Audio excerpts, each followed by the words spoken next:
Welcome back to Chillporial, everybody. I am your host, Brian, the Nerdporial life form himself, live from, Chicago.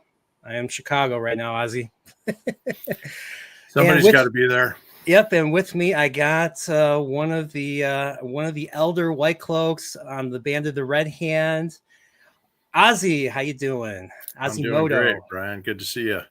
Good to see you. It's been a while since I was on stream with you, and the last time I was thinking about it, it did not came off. I had too much to drink, and I kind of came off on you really hard. And so did I. Yeah. I still feel bad about it, and I wanted to make things right. And I felt, you know what? Invite Ozzy on, and we're gonna have an awesome conversation. We're gonna talk about things that we do connect on, because I don't get mad. I usually don't get mad, so that was something that's something that doesn't happen often. So yeah, my bad on that. I'm sorry. I pushed your button here. Let me push.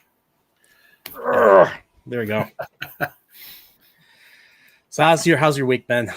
It's been kind of strange. It's been a unsettling week, to be honest with you. So the CEO of our company had to resign because of health problems. So that wasn't good. So I hope he's going to be okay. I don't know any details, but yeah, other than that, it's been a good week. I didn't play golf this week, playing tomorrow. So it's been a while since I played golf. One company I worked for, we spent a Friday going on a golf outing.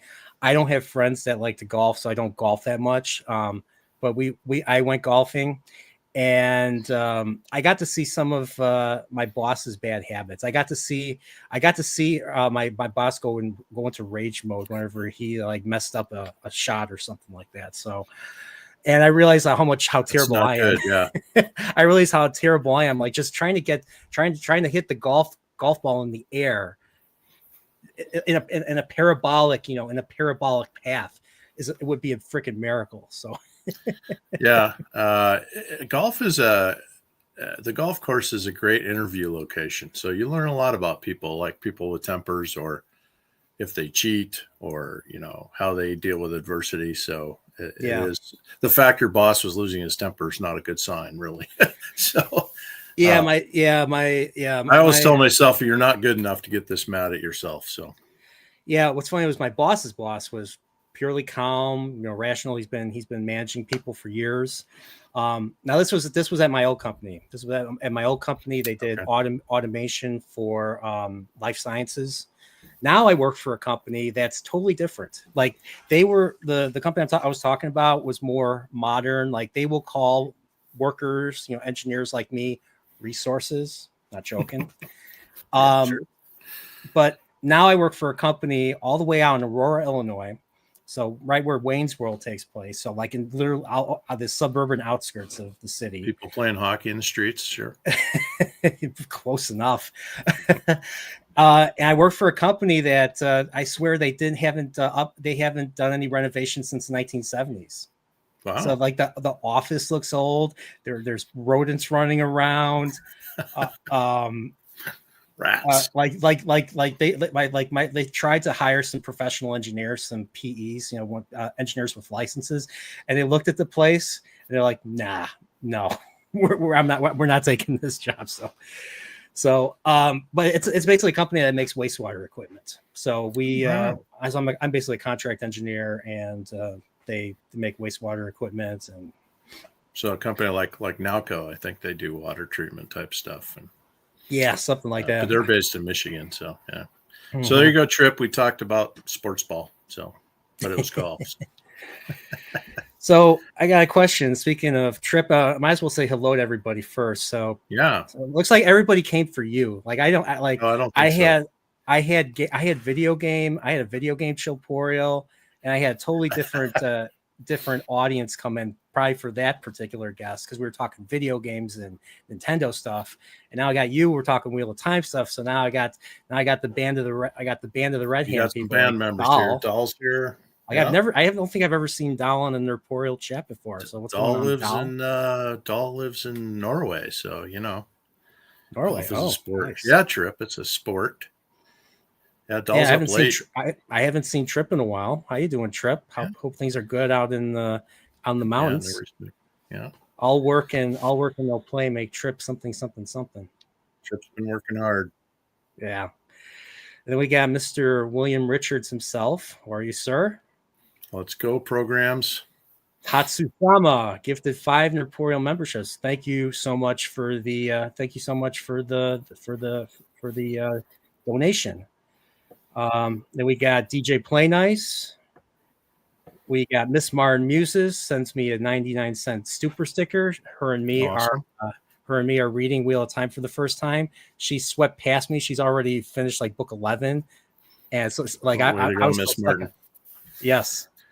So I got to book 9. She was already at book 8, and then I'm struggling to get through book 9, and she's Brian, already done book 10. You're the slowest reader I know because we Uh, met 5 years ago, and I think you were on book 2 or 3.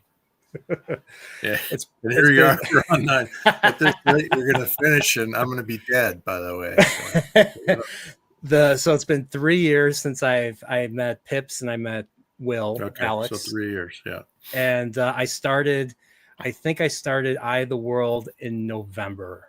I think it was October or November of 2022. So yeah, so it's been 3 years. So, but yeah, my goal this year, is to finish Wheel of Time before the end of the year. So I have 3 months to read. I have 3 months now, and maybe give or take a few days to read the last 5 books. So I have 2 more Robert Jordan books and three Brandon Sanderson books. So yeah.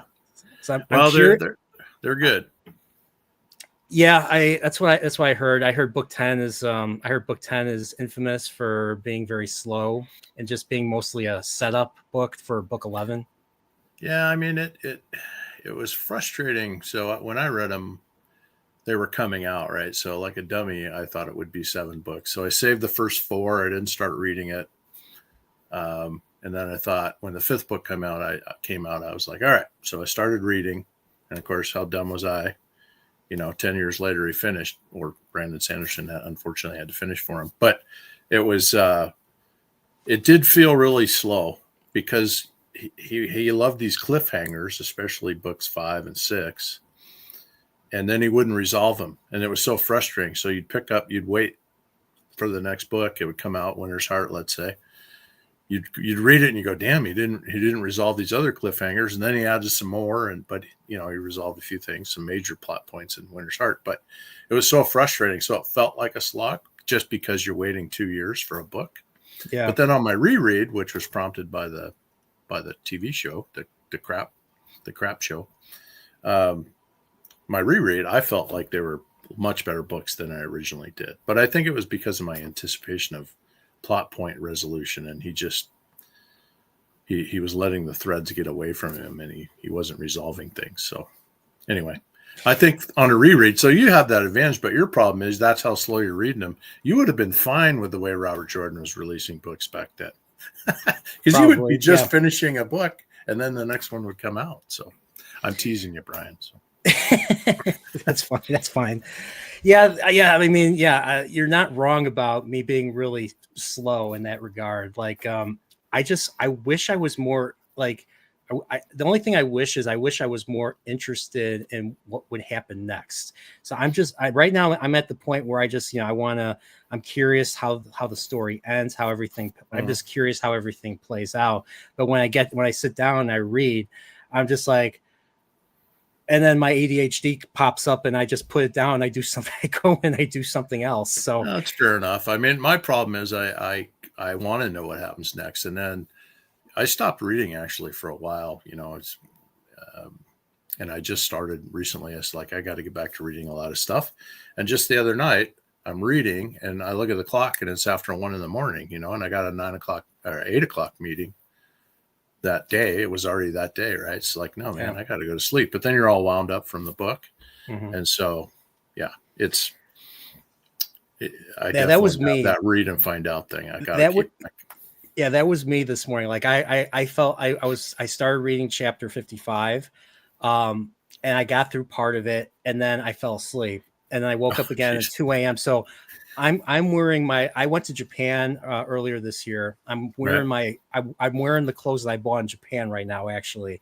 And ever since then, my sleep schedule's been like out of whack. Like I've been falling asleep in the evening time and waking up in the middle of the night. So I'm up at like midnight to the time I got to go to work, which is I leave the house at 6:30 in the morning. So Oof, yeah, that's tough. So I've been just telling myself, what does Arnold always say? Screw sleep.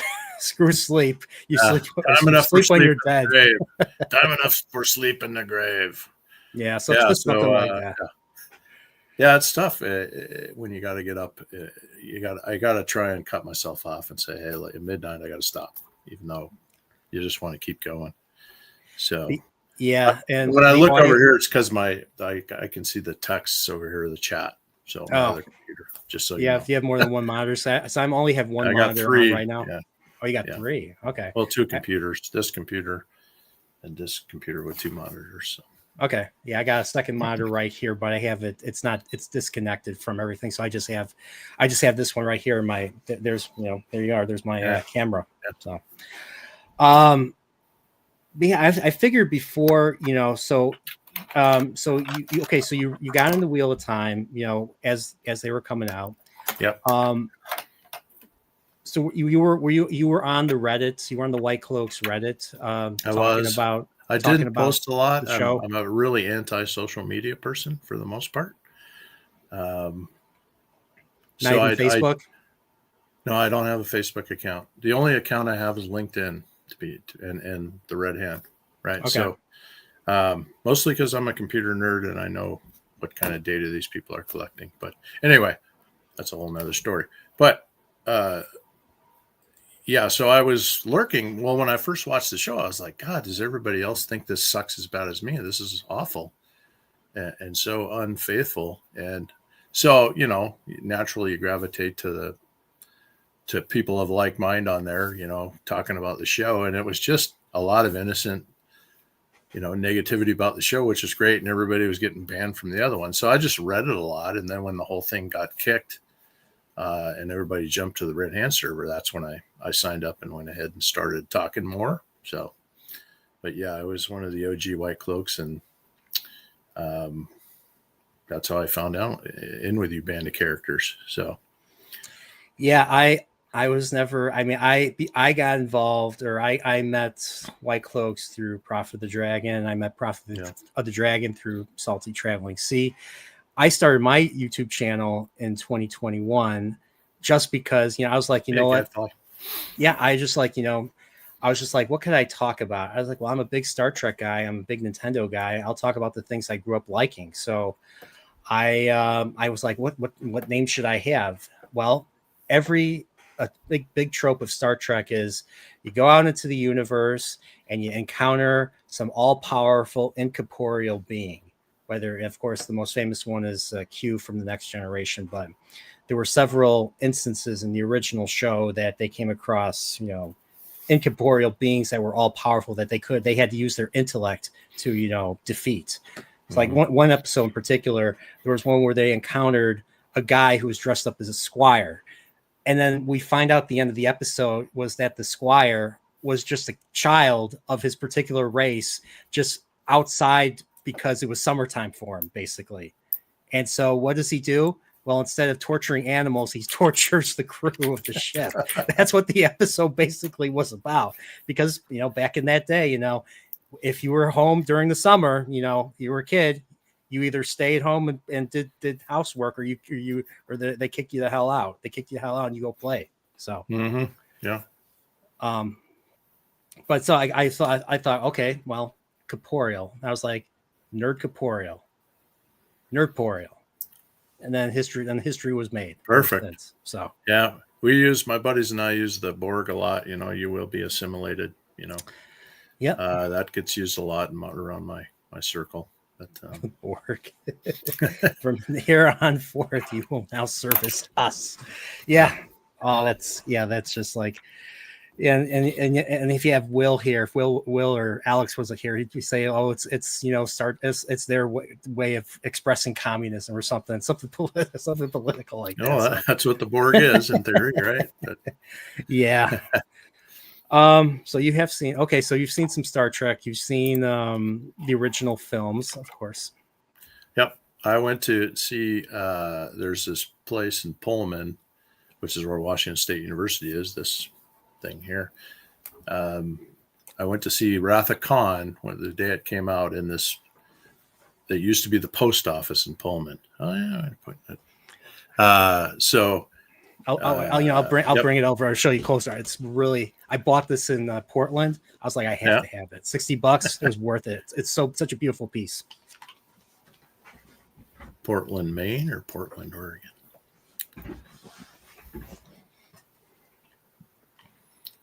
Oh wow, Portland, Maine, or Portland, Oregon. Yeah, that's from the end of Wrath of Khan for sure. Portland, Maine, or Portland, Oregon, by the way. Portland, Oregon. The place where there's full of puke and people with tattoos and overweight. Like I felt like I'm a big guy, but I felt thin. I felt thin there. So, well, that makes you feel good, right? It does. It does. And yeah, so this guy had like a whole bunch of Lord of the Rings stuff because everybody paints Lord of the Rings, Star Wars stuff because everybody paints Star Wars, superhero stuff. And then I see this. This was like the one thing that stood out. I was like, this is Wrath of Khan. I'm looking at this. I'm like, wow. I started getting emotional seeing this. I was like, how much? Great piece, yeah. I was like, $60. I was like, I'll take it. Now the question is, I have no idea what to do with it, so I just keep it on my dresser right now. So that's good backdrop. Yeah. So I was just thinking, so the show, I figured we'd talk a little bit about the show. I read The Eye of the World before I even started the YouTube channel. Why did I not go on? Because the first book felt like a complete story. Like it just like the bad guy seemed to have died, Balsamon, and they resolved everything at the end. I mean, so I was just like, okay. And so I did read a little bit of the prologue of The Great Hunt, but I forgot what happened in The Eye of the World. So I kind of put that aside and I read something else. So I'm watching. So I saw I saw that they announced the new Wheel of Time series, and then I saw their choice in casting, and right away there was a red flag because usually when they do something like that, they're usually not going to be faithful to the story. Yeah. So, and I thought I could tolerate it. Yeah. I could tolerate all the race swapping and the multicultural Twin Rivers, which was ridiculous, but because it's just par for the course in this age of TV. So I thought, all right, yeah, I can get past that, but just everything else was just beyond the pale. So it was definitely fun to make a mockery of it. Dane is the king of the mockery, and Alex, and that added enjoyment. So at least the show created some enjoyment for us, and that our over the top mockery of it was stellar. I thought that was base level mockery. So when I finish the series, I'll have to watch the rewatch for season 1. Because I watched a little bit of it when I first met the Whitecloaks, and I heard some spoilers I shouldn't have heard. Like I was still reading. I think I was starting The Great Hunt, and I heard spoilers from Dragon Reborn, especially how Matt escapes from the tower. I was like, okay, I can't listen to this anymore. And so it's hard, Ryan. It's hard for us not to give spoilers. I can tell you. It's funny on the band. It's like we still have spoiler channels and non-spoiler channels. It's like, come on, people. Let's read. I think Grayson too. I'm not sure he's finished it yet. Maybe he has, but I mean, I'm still going to tease you and poke you about that. I figure, I'm not really on the red. I mean, I'm on the Red Hand usually if I have a stream and if it's something I feel like is relevant to what the people on the Red Hand like, I'll share it, and not just to be just a jerk and just leave a link and stuff. I'll actually look at some of the channels and participate in some of the conversations. So like today, for instance, I went back on the fitness and lifting channel, and I haven't been on that for a while. And I just got a new gym membership. I finally found something that I felt works for me, and I don't need to sign a stupid contract where I'm paying $1 billion, even though it's $30 a month, but you're paying you have to pay a sign-in fee and a contract. and then you have to break the contract, which costs you just as much, Whereas this place is an independent place. They just sign me up. They're like, oh, we want $60 a month. All you got to do is, it's an honor system. You put the equipment back when you're done with it. Right. They have cameras, obviously, and they're open all the time. They give you a fob, and that's it. They give you a fob, that's it. So I could go, if I wanted to go at 2 a.m, I could go at 2 a.m. Nice. The problem is I've been too tired even at night to go. So so I gotta come. I have to figure out how I'm gonna manage that. But yeah, I have some fitness goals I want to accomplish. I was pretty diligent about it until COVID and the gym got closed, and I haven't really gotten back to it like I should. So I still walk the golf course. That's about it. So the golf course, no riding 18 no holes riding the is golf about, carts. No, occasionally, but rarely. Usually I walk. It's about 6 mile walk. I thought people were bullshitting me when they said the golf carts were fun. I was like, come on, really? And then I went to that golf meetup and all that. I was like, bro, this is freaking awesome. Where was this all my life? If you're drinking, golf carts are kind of mandatory, if you're going to drink and play. So, yeah. Speaking of drinking, are you drinking anything? I'm going to drink something. I didn't bring anything up here, but I have no problem. I can go grab something. So yeah, I bought this. Oh, boy. I bought this when I had Pips on a few months ago. You want to see my imitation of Pips? Watch this. There you go. My imitation of Pips. Impersonation. Yeah. So yeah, you're already leveled that up. Like yeah. Pip's got a lot to live up to now. So I was wearing sunglasses a little bit myself. I don't know whatever happened to him. So yeah, I don't care anymore. I figure my blue eyes are piercing enough. So yeah, if you go viral, I could be in trouble, but it's okay. Speaking of close-ups, have you seen all the spaghetti westerns, like all the Sergio Leone ones?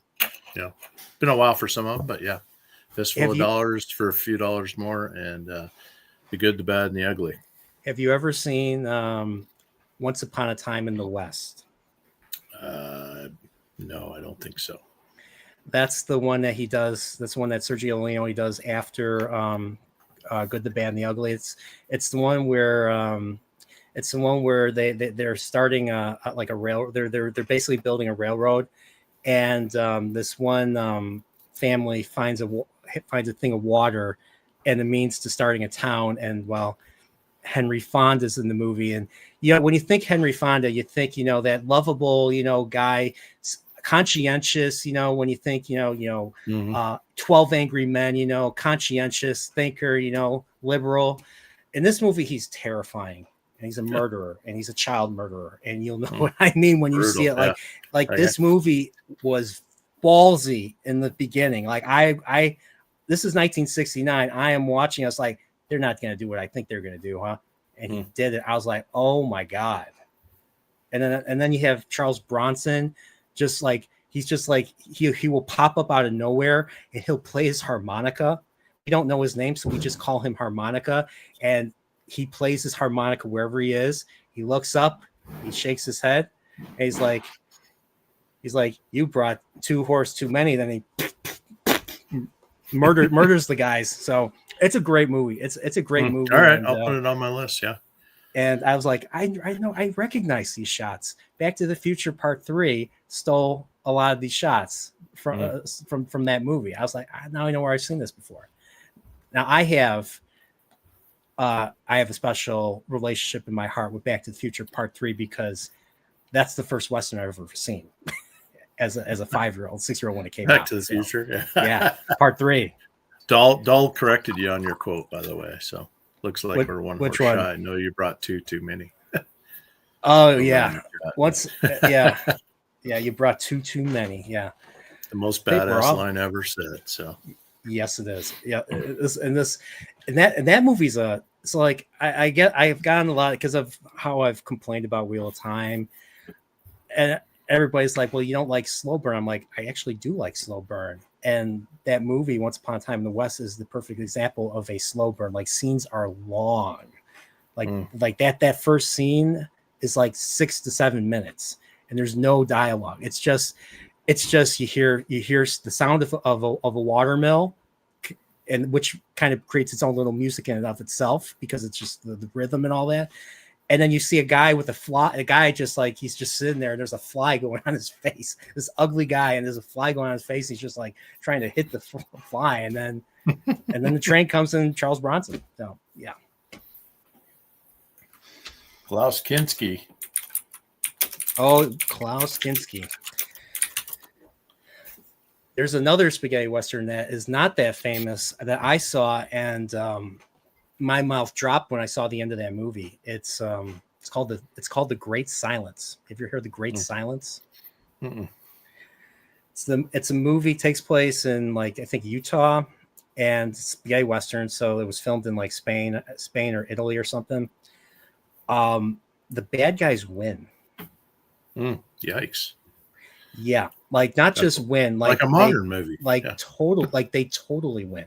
Like it's like you watch the movie, you're like, so they made it. They're but they did reshoot it, and there is a good ending. Like if you like get the Blu-ray and get the special features, there is a happy ending version of it where it plays out totally different. But yeah, it's just you're just like so.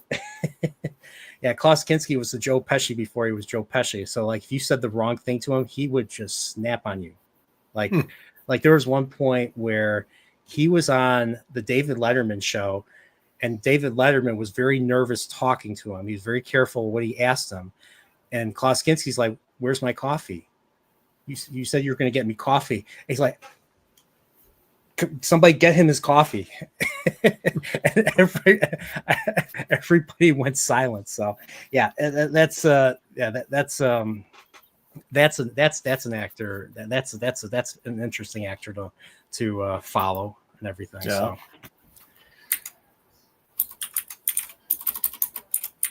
another one that he did that I saw, and I think it was on Roku because I have a Roku account. He did a movie called Fitzcarraldo, where he's being directed by Werner Herzog, and they're in South America. They're piloting this boat up a river. They have to attach this boat to a series of pulleys in order to pull it up a hill to get to the adjacent river on the other side. And they hired a whole bunch of locals. I think this was Peru. They hated Klaus Kinski so much they wanted to murder him. They asked the director, "Could you mind if we, kill him for you?" And he's like, "No, I need him for the next scene." He's like, "I need him for the next scene." So that's just And he didn't change to the day he died. He acted the same exact way, and everybody hated him, but everybody loved watching him. So yeah, I'm looking up his IMDb here. So. Yeah, so Fitzcarraldo he did in the 80s. This was 1982. The Great Silence was in the 60s. Somebody I heard that he was offered the part of Major Todt from Raiders of the Lost Ark, one of the Nazis. And he literally told Spielberg, this script is shit. Why would I be in this effing movie? Like that's the type pretty of based, right? That's the type of guy this guy was. So I don't know if it's true though. This was an account I heard about. So yeah, and a lot of things on the internet are not end up being not true. So. Yeah, it's quite a filmography he's got here. A lot of dark stuff he liked doing. So yeah, he wrote like his own version where he plays Jesus. And everybody called him a blasphemer. Everybody called him a blasphemer in the audience, and he just started freaking out and yelling at the audience and everything. So it was just one of those. So he was a method actor who didn't have to have a method. Yeah, that sounds about right. So yeah, I bastardy. Yeah, so interesting. I recognize him obviously. I just didn't know his name. So. Yeah, he was in for a few dollars more. I think that's the movie that people. I think that's his most famous film, where he's up against Lee Van Cleef, and Lee Van Cleef shoots him. Yeah. So Now Levi and Cleef, I know. So you gonna kill me, Snake? You gonna kill me, Snake? yeah, I'm too tired. Maybe the later. Snake. Yeah, what a great movie. Snake, Snake. They heard you. We heard you were I dead. thought you were dead. The name's Pliskin. So, Ernest Borgnine. Yeah. Cabby. Oh, Snake Plissken in my cab. Oh, wait till I tell the guys. that never gets old. That never gets old. This stuff's like gold. Yeah.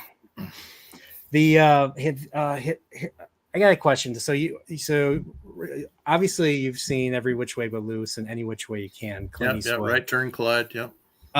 What other Eastwood movies you really enjoy from all that the era? Dirty Harry ones.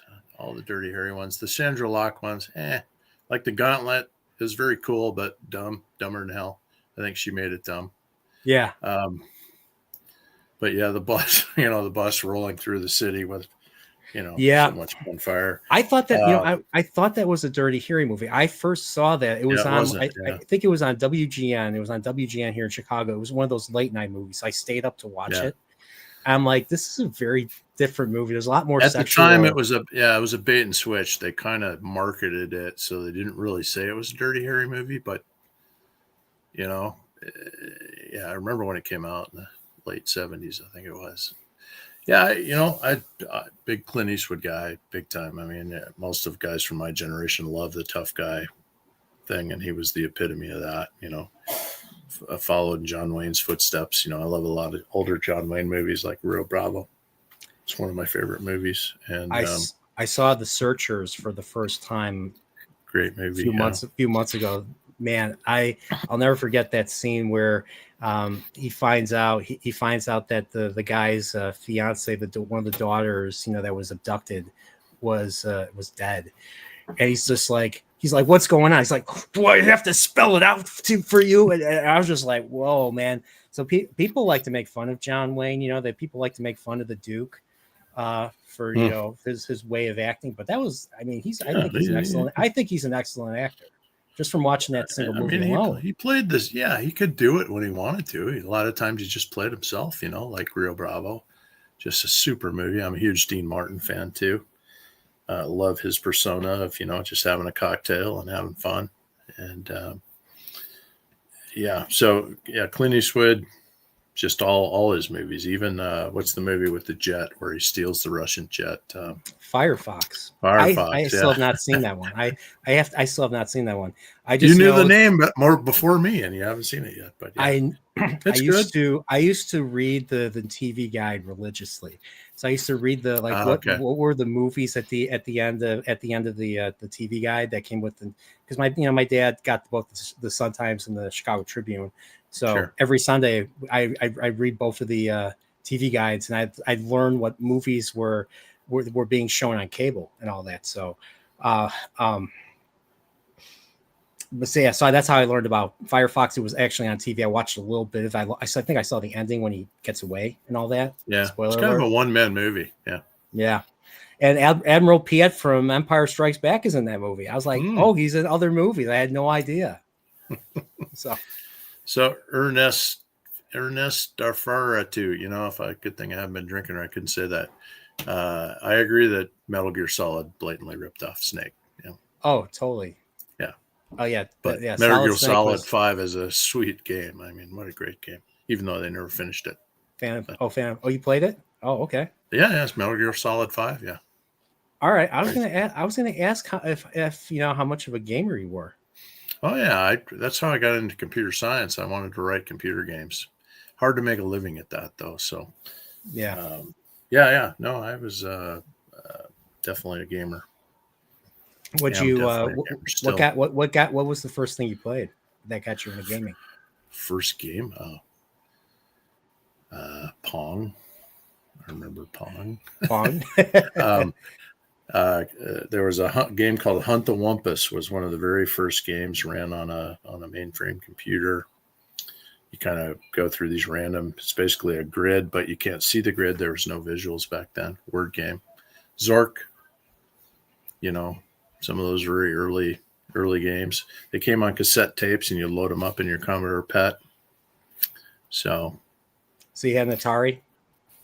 I did not have an Atari. I was a Commodore / Nintendo person. So I Oh, had a okay. Commodore 64.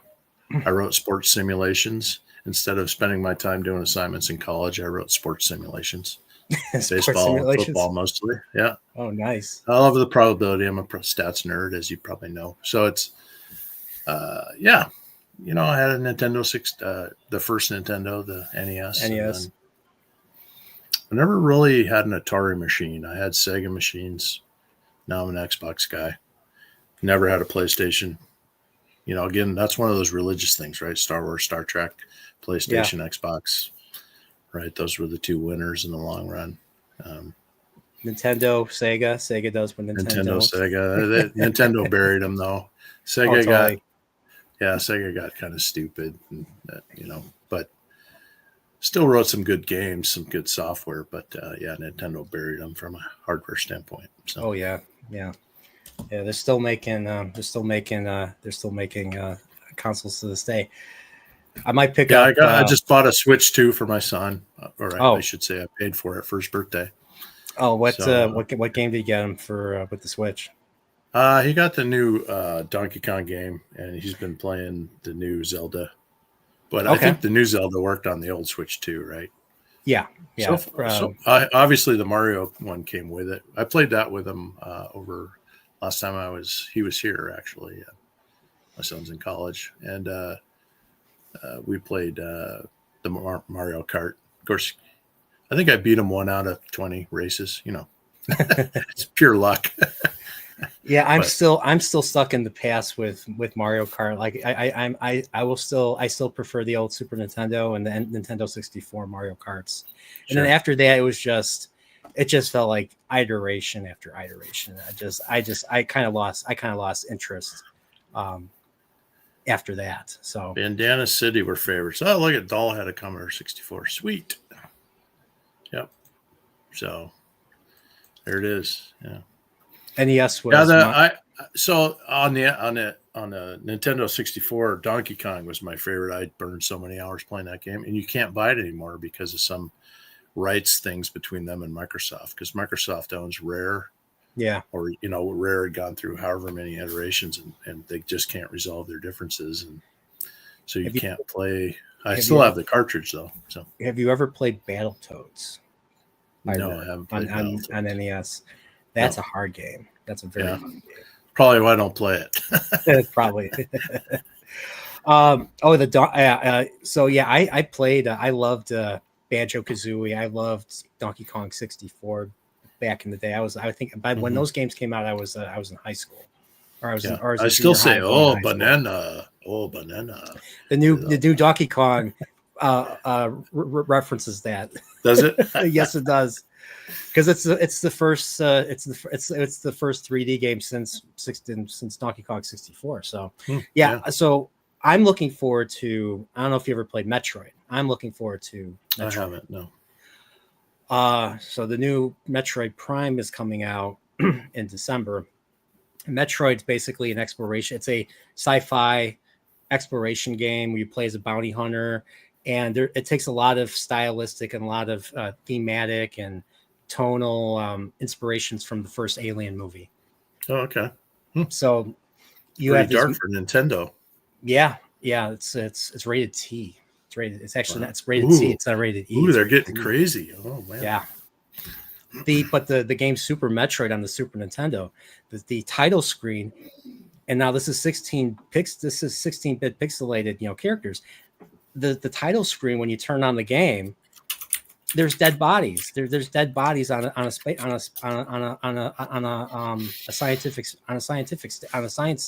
station. So Wow. it's a dark game, but it's a game that's based off of basically exploring and backtracking. So Okay. you go to, like, there's a colored door, you try to shoot it doesn't open. Oh, I need to find the weapon that will open that door. And then you find a platform, you try to jump on that platform, the platform's too high. Well, I have to find the suit upgrade that will allow me to do a double jump in order to reach it. And so there's a lot of things where you have to figure out what you need and how to and just how to proceed going forward Sort and of a all that. puzzle And game in the form of an action game. Yeah. yeah, so it's almost like a maze, and you have to figure out, okay, so you get to a point, you get an upgrade. Okay, where do I go next? You have to backtrack and see if there's a spot that you saw before that maybe you forgot about or something. And that's basically how the Metroid games are. And the 3D Prime takes it to a whole new level by making it a first person game. And so this time you're not playing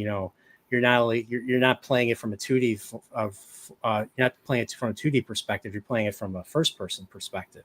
So you have to pay even more attention to, like, oh, you in this game you actually have the ability to scan your environments. So you go into scan mode, and then you find something, you lock onto it, and then you hold the button, and then you will get all the data you need on this particular thing. They'll say this material is made up of benzite.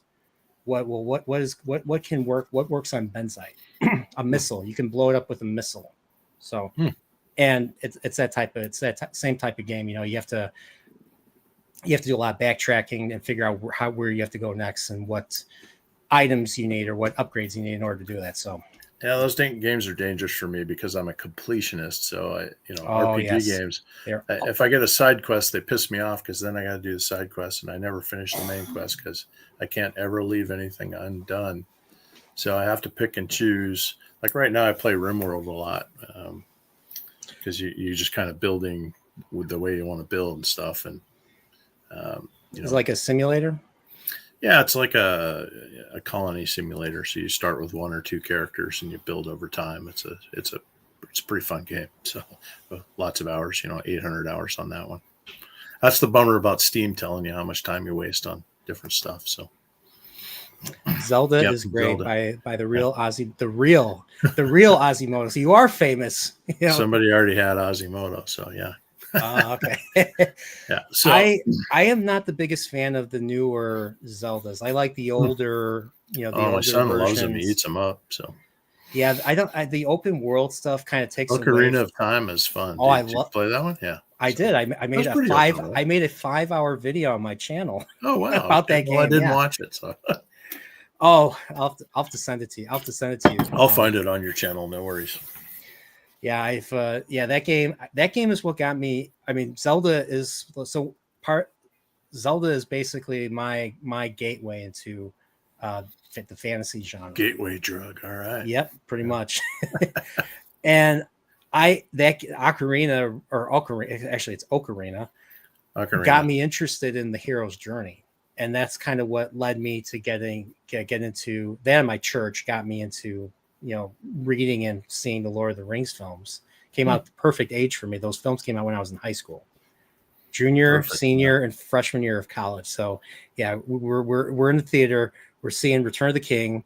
We're seeing the battle between Eowyn and Merry versus the Witch King, and that whole segment that whole segment that got us all excited. We were clapping and screaming like we were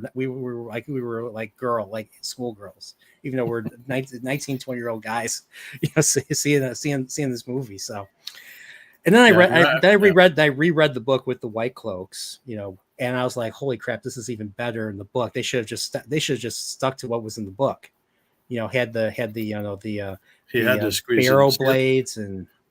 I mean, Peter Jackson, I give super props to because he's the example of when people say, well, you can't make a faithful adaptation. He did pretty damn good. He had 9 hours roughly to fit that into. And seeing it, because I read it in the 70s, it kind of, I started playing D&D in 1978. And right when it was becoming quite popular. I learned about it at science camp. I went to National Science Foundation science camp when all my buddies were going to football camp. And it was really cool. And then so when they made those movies, that was super cool to see it. I mean, he did such a good job, and that gets you excited about Wheel of Time. And it's just such a shitty job. It's just so disappointing. It just breaks your heart. It really breaks your heart. What were your what were your expectations for Wheel of Time when it came out, when it got announced? Like, were you hoping I for something expected like something as Peter good as Jackson Game of Thrones. Yeah, or or as Game of Game good Thrones? as. Well, believe it or not, I've never watched Game of Thrones, and the reason why is when it first came out, I had been reading the books. Another dumbass that leaves us hanging, George R. R. Martin, genius writer, but couldn't finish his story. So I thought, oh, all right. So, he's got 4 seasons. He's got 4 years to finish it because he can't let them catch up to him. So when the show started, I was like, all right, he's going to finish. He's got 4 years, and this is going to pressure him to finish it. And then he didn't. He didn't write another word. He became rich and famous, and I was so disappointed because I didn't want to ruin the story by watching the show. Right, I wanted to read it first and then watch the show. And so I will someday, I'm sure. I still haven't gone back and watched it. But I knew some of my buddies who are not nerds at all loved it. And they're like, oh, this is so cool. And it's exciting to get people who are not really into fantasy or science fiction to get excited about it. And that was my expectation that it would be as good as Game of Thrones or as good as Lord of the Rings. But such a disappointment. If they would have hired the right people, it could have been great. But they hired, cause people or whatever, and it was what it was. Yeah, it didn't even. I'm watching the first episode because I was really curious how they were going to adapt the the first few chapters in the Two Rivers, and I got, instead of getting Game of Thrones vibes, even though this is, Wheel of Time has messed up stuff. I mean, there's blood and stuff, but it's not dirty like It's Game of not like Thrones Game of is. Thrones, right?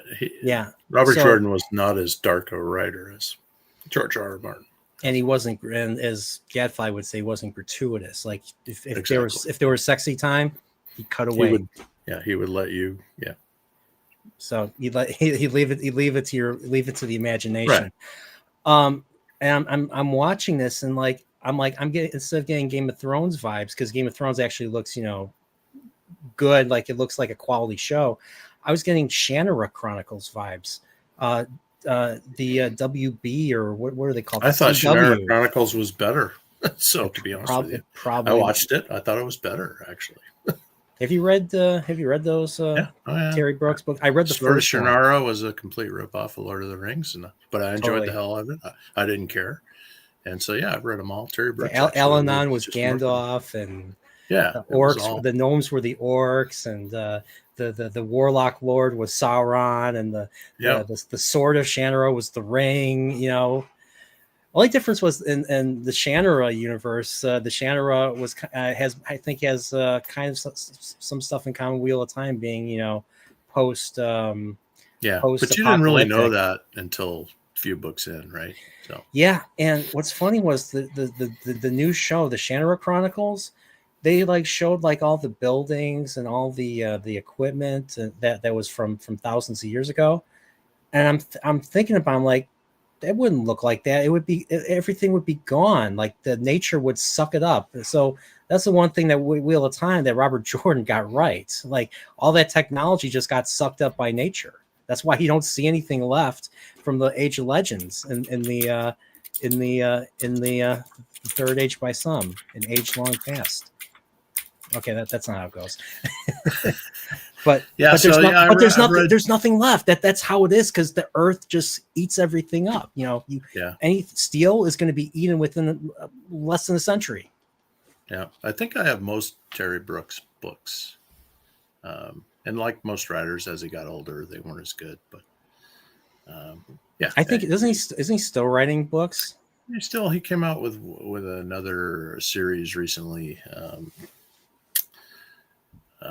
Geez, I can't see it. Maybe one of the guys in the chat remember, but it was series 3 books. Ended kind of lamely. They're fun to read though. So, I think the Shannara Chronicles was supposed to adapt the second book, the Elfstones of Shannara, if I remember correctly, and they just turned it into a teen drama. And I'm like, I'm like, this is not how I imagine the Shanaro books to be. So Ernesto, I'm gonna call you Ernesto because that's hard to say. Yeah, he we're gonna he, talk he about changed anime. he So changed from Nosferatu, the vampire named after Klaus Kinski's movie in the 70s. Now he's Ernest Ernest, Borgnine. Jim Varney's Ernest or Oh, okay. Nesferatu. Jim Varney, yeah. Ernest Yeah, Borgnine. Cabby. yeah. I've seen. I was going to ask. Speaking of Ernest Borgnine, how many movies have you seen of with him in it? I don't know. Have you ever seen Willard? Yeah, I saw The Willard a long old, the time old ago. Willard, not the new one, but the old one. Yeah, yeah. I don't like those kind of movies. So Horror that was one movies. about a rat, right? Yeah, not a big horror. Not movie. just a rat. A guy controls like a legion of rats, and he kills poor Ernest Borgnine with the rats. So they do a shot of him being crawled on by real rats, and then the rats attack him. Then it's just like the production people are just throwing like fake rats at him, and Ernest Borgnine falls out the window to his death. I was just like, this is so bad. This is so bad. Have you heard of a movie called Ben? The most weird thing that Michael Jackson did the theme song to Ben. Wasn't that about a rat? It's a sequel. It's a sequel to Oh, Willard. there you go. Well, there you go. Yeah, the lead Jackson. rat's name is Ben. The one that talks to Bruce Davidson's character in the first one. Okay, Willard is his name. And Ben survives, and he's out there ready to kill some more humans, I guess. Yeah, see, those movies were only good for taking dates too. So like I took it Friday the 13th. Scary movie. Halloween. Yeah. Halloween 2. I remember going to Halloween 2 and scaring the crap out of the girl sitting in front of us. That was fun. Especially Halloween would totally work. Yeah. Like I used to watch all these old movies. My dad used to own them on VHS. He used to he'd watch them like once or twice, and then he'd store them in like a bin and put it underneath the stairs in the basement. Mm-hmm. And so since starting like in 6th grade, I started being a latchkey kid. So I would be home by myself, and I'd have the keys. I'd be home, and I'd be like, okay, I have nothing to do. What am I going to do? You watch scary. No wonder you're so warped, Brian. Jeez, watching scary movies when you're in 6th grade. Yeah, it took me 6 months to have the balls to put on Halloween, because the way everyone described Halloween to me felt like it was torture porn. Like I thought it was torture porn, so I was too afraid to put the movie on. And then I was at a Suncoast video looking for Star Trek tapes, Star Trek episodes, and they showed like all the old trailers on the TV, and I saw the TV trailer of Halloween, and they showed like Jamie Lee Curtis, being stabbed by Michael Myers, and Michael Myers is walking after her, and she's like trying to let me in the house, And I was like, you know what? I kind of want to watch this now. And that's when I got home. I put the episode on, or I put the movie on, and yeah, like my eyes were glued to the screen. Like the one jump scare in the movie where she bumps into she's looking down the road because what's his name is stalking her, and she bumps into the sheriff, and the scream is loud. I jumped out of my seat when that happened. That movie is so off the charts great in the sense that people call it a slasher film, but it's not really a slasher film, even though it sort of started the genre, because it's not like he's killing hundreds of kids and teenagers. I think it's like it's unlike the modern ones or the ones that followed, like Halloween 2 and 3 and 4 or whatever. But the psychological horror is amazing. The slow burn. There you go. There's a slow burn. When he she sticks him with the coat hanger or whatever. And, and all of a sudden she's sitting there and he goes up, sits up like that. Yeah. Shit, what a scene. I mean, he didn't have to have all the blood and gore like they tried to do later for scares, right? It's like you said, the jump scares and the psychological part of it was, still don't like those kind of movies, but I think it's a masterpiece. It really is the first one. Yeah, I totally agree with you on that. I actually made a Halloween. I actually did make a Halloween video for the first Halloween season that my channel existed, and then of course I Mhm. got copyrighted because I used clips and Oh, music and sounds from John Carpenter. Um, but I have I there, so there since we're talking about that type of genre now, there's a scene in one of the Wheel of Time books that have you seen Psycho, by the way? Alfred yeah. Hitchcock. Yeah. Remember the shower scene? Remember, like, Oh, she's on the left side of the frame, and she's just like, oh, she's so happy to be cleaning herself and all that. And then the right side of the screen, you see a blur, you see the door, and then the door opens, and someone comes in, very blurry, very slowly, with the knife and all that. hmm. I was thinking that same shot at the end of chapter 9 of The Shadow Rising, where Landfair reveals that Rand, she's Selena's Landfair and all that, and like they're talking in on the left side of the screen. I think you see Landfair's face, and then the rest of the background is blurry. The door opens, and then somebody's coming in really slowly with a dagger, and of course that's a gray man. And that's how I envisioned if they tried to adapt something like that. I could see them doing the Psycho thing, but with the gray man and all that. And If then they were good, sure. if they were good, yeah. Yeah. And of course, then you would see Rand's point of view. You see him look at something, then you look at Lanfear, look at something, look at Lanfear. Oh shoot! And then all of a sudden, like that. It would be like if there would be a slight jump scare. The gray man's coming at you and all Hmm. that. And what's stupid about the season 3? I don't know if you watched the latest season of I did not Wheel watch of season 3. I Crap. couldn't take it. No. So they had gray men in in that season, Okay. and they were literally gray. They were literally gray, and they just popped up out of nowhere and just started stabbing people. Amen. Yeah. Yeah. You It almost said was that. such a terrible job because gray men aren't gray. They're just ordinary. If you read the word ordinary in the book, Right. you get scared. That's what's Yeah, they blend in, right? You don't realize they're there, right? So yeah. they're just nondescript. Yeah. Neither But ugly nor pretty, et cetera, right? So, mhm. And I liked so I always thought like that I thought that would be a great I thought that would be a great way to adapt that particular scene and that. I yeah. don't know. Has there been any like any scenes in the books that you would correlate to like a movie scene, or you want to see that was like from a movie scene or something? I don't know that any really. I guess I would say, Brian, I don't think that way when I'm reading. So, but yeah, so nothing jumps out. I do know that when in my naivete before the show started, my biggest worry was how are they going to portray this love quadrangle, and of course they didn't. They didn't portray anything other than him and Lanfear. They made But they made Elaine and Avienda, yeah, Avienda gay. yeah, it's yeah. So yeah, they they did. So my I was like, okay, my wonder of how they're going to deal with it was answered. They just didn't deal with it. They just had the women do other things and left him with Egwene. So I got one more for you. I got one more for you. I got one more for you. So okay, the end of the Great Hunt. okay, Rand is walking on the clouds.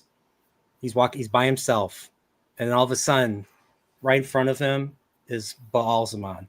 And hmm, I was thinking, I was thinking Rand is Obi-Wan on the Death Star, and then Baalzamon would be Vader. They'll just stand hmm, there with his weapon waiting for him, and then they fight, and then they basically fight, and yeah. yeah, fair enough. Yeah, it's iconic. Yeah, it's another thing about the show that was just really upsetting is that Ren wasn't a sword master by any stretch, and He so learned from a blade an insane blade master in the Kyrian sanitarium. So yeah, so he learned the sword form. The cuckoo goes over the nest. he did the Spock thing, you know. Oh Put the yeah, hand that's on it. the nerve pinch. Yeah. The nerve pinch followed by the I'm gonna suck this knowledge right out of your brain. That was dumb. So yeah, I'm trying to think. What have we not talked about? We haven't talked about, well, Wheel of Time. I A didn't little ask. bit. We talked okay, we did. What okay, so I have to ask you, what's your favorite book in the series? Do It's you a have good one? question. It moves around a little bit, but I think lately it's been Lord of Chaos. I mean, I always really enjoyed the heck out of Shadow Rising.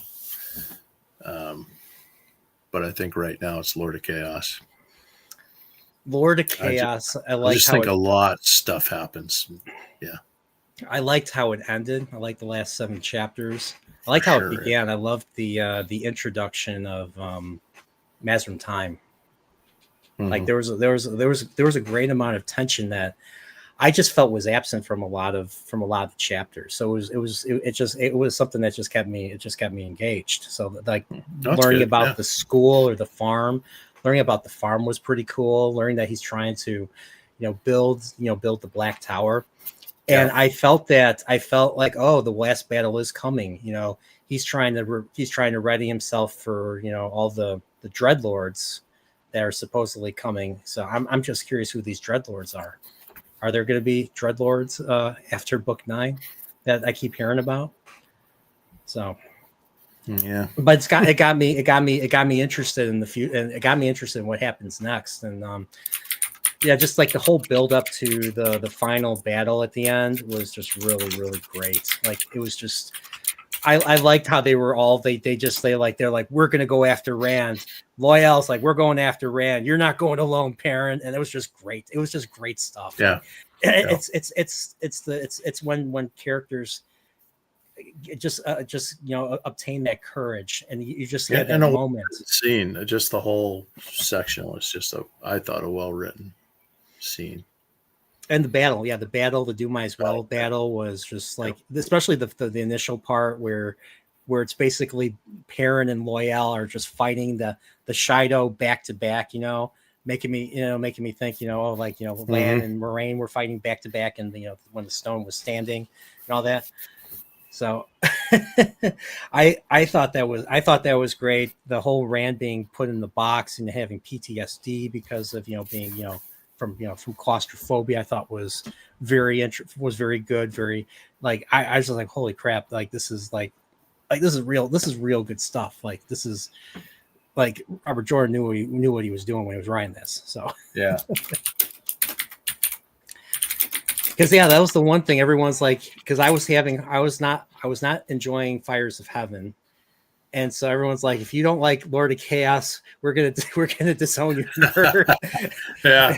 And so Fair enough. Yeah. there was a few chapters that I felt were rough in Lord of Chaos, but when I got to the end, I really enjoyed the words. I enjoyed the words. I enjoyed everything. Once the mirror of Miss moment happened, that's basically when the ending just really started for me, and then it just Okay. kind of took off. It just took off from there.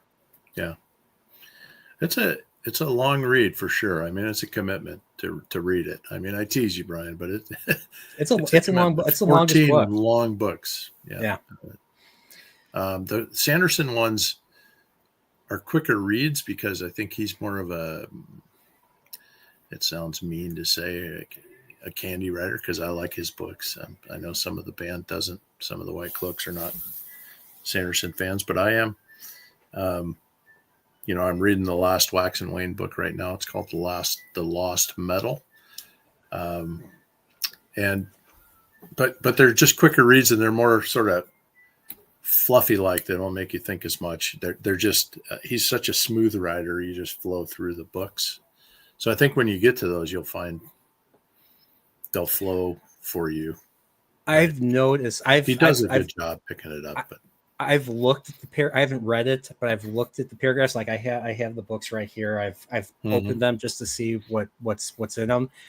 compared to Robert Jordan, the paragraphs are much shorter. So there's a lot less, I'm sure there's a lot less descriptions, and there's a lot less context in what's going on with the characters. Because one thing He doesn't talk I've about the noticed, pleated skirts as much. So yeah.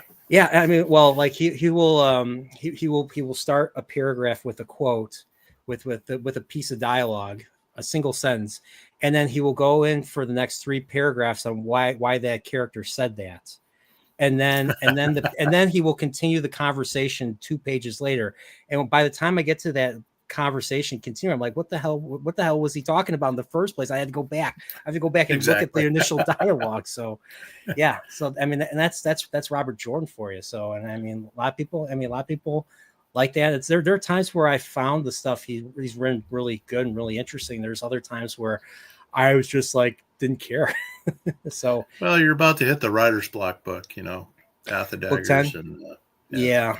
I mean, I know he Crossroads of wrote. Twilights to me were kind of writer's block books. He had Yeah, Dane writer's was block. telling me like that's when he was starting what they call discovery writing, where you don't really have a plan at that stage, and so he was just kind of writing off the cuff of whatever he decided to come up with, whatever he decided.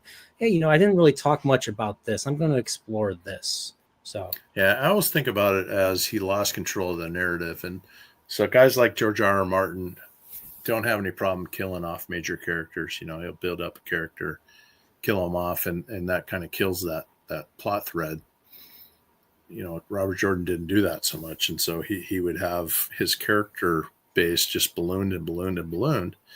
And he does a good job of making you care what happens to these characters, but you just can't have that many and make it work. It's just at this point in the story, like I was mistaking other characters for other characters. So like there's a character named Karuna, there's an Aes character named Karuna, and there's an Aes character named Kasune.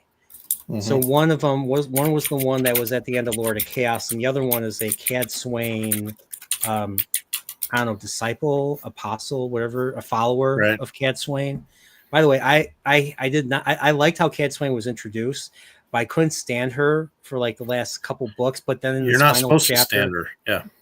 But in this final chapter, in this final book, I actually like her because of not what she says, but what she actually does. Yeah, you're not supposed to like her. Yeah. Yeah.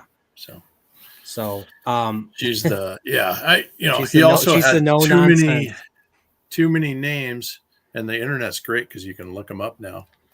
But too many names that are too close together, SE, too many SE or SA names, and you're like, who the hell is this again? And thank God for the internet. I use the internet quite a bit in my reread to try and oh yeah, that character. Even though I had just read the book, maybe 2 weeks before. Whereas before it was like 2 years ago that I read the book. And so yeah, the Aes Sedai and like all the in characters, like I've been forgetting their names left and right. So when I'm when I come back, when I resume reading, I'm like, wait, who is this character again? Who is that character again?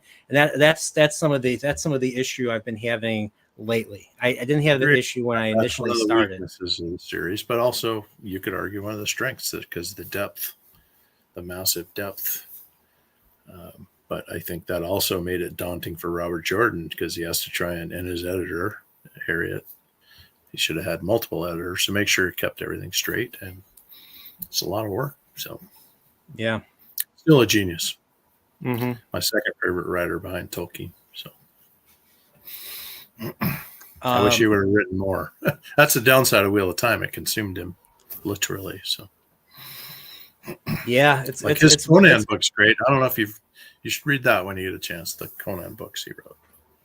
I figure before I read his Conan books, I actually have the first read the Robert E. Howard. So I figure I read. I got all those books. I've read them all. Yeah. Okay.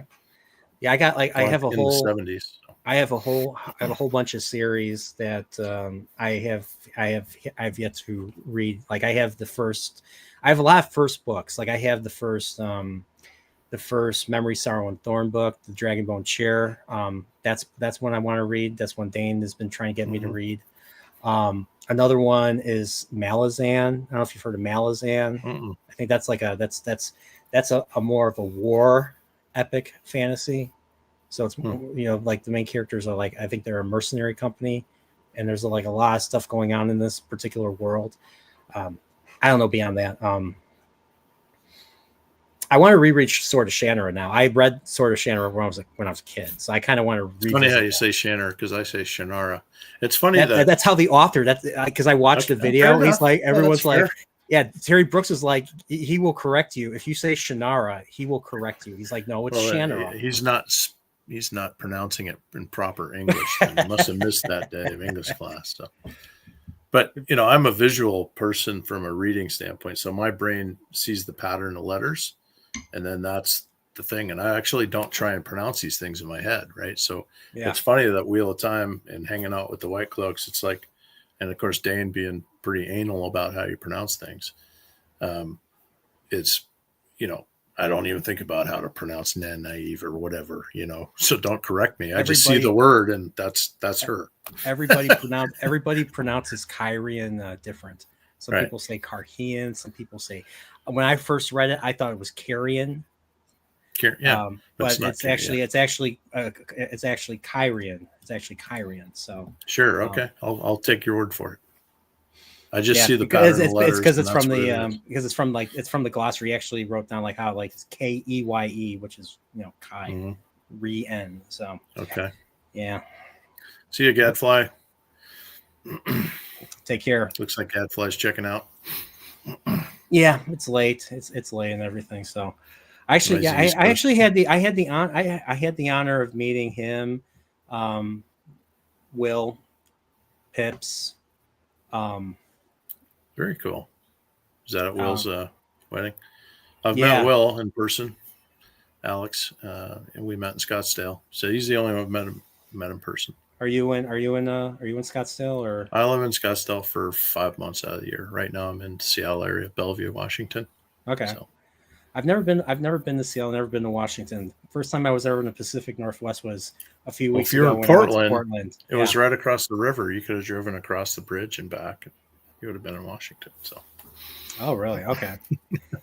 yeah, Portland's right on the border, but other side of the river, Columbia River. From I still haven't met Dane though. That's one I sorry, not the gotta. Columbia That's River, yeah, Willamette. Yeah, Dane. Well, Dane lives up in Canada, eh?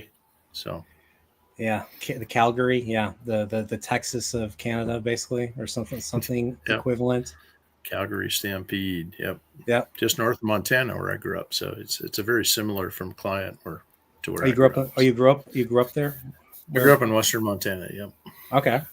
Yeah.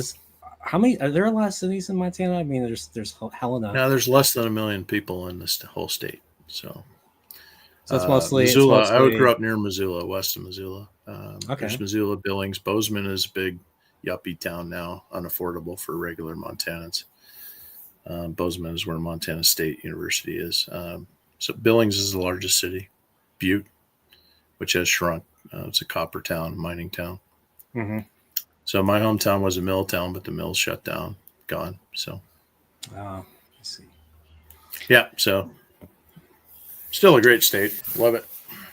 I don't think I've ever been to Montana. I've been to Wyoming. I've been to Yellowstone, but Yeah, you yeah. might have. Yeah, Yellowstone, West Yellowstone, the town is in Montana. So if you went to Okay. West Yellowstone on your visit, you.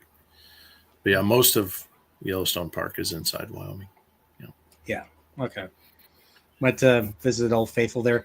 Yeah, I'll have to find a reason to. Yeah, Montana's one of the few states I haven't been. Then Washington, I've not been to. So I'll have to. I might have a reason. I might have a reason now to go. So, Sure. Yeah. but Well, yeah, I've been to born and Chicago bred in a in. while. So I've been born and bred in Chicago all my life. So I mean, I I lived in I Iowa. recognize the accent. So Okay, I got. Okay, I need to. All right. Okay, you call me Chicago. I do call you What? Chicago. Chicago. What accent? Chicago. What part of the Accent. what Accent. gives it away? What gives it away? Chicago. Say Chicago, Chicago. Accent. Chicago. Yeah. Yeah, And it's not quite a Wisconsin or a Wisconsin. Minnesota.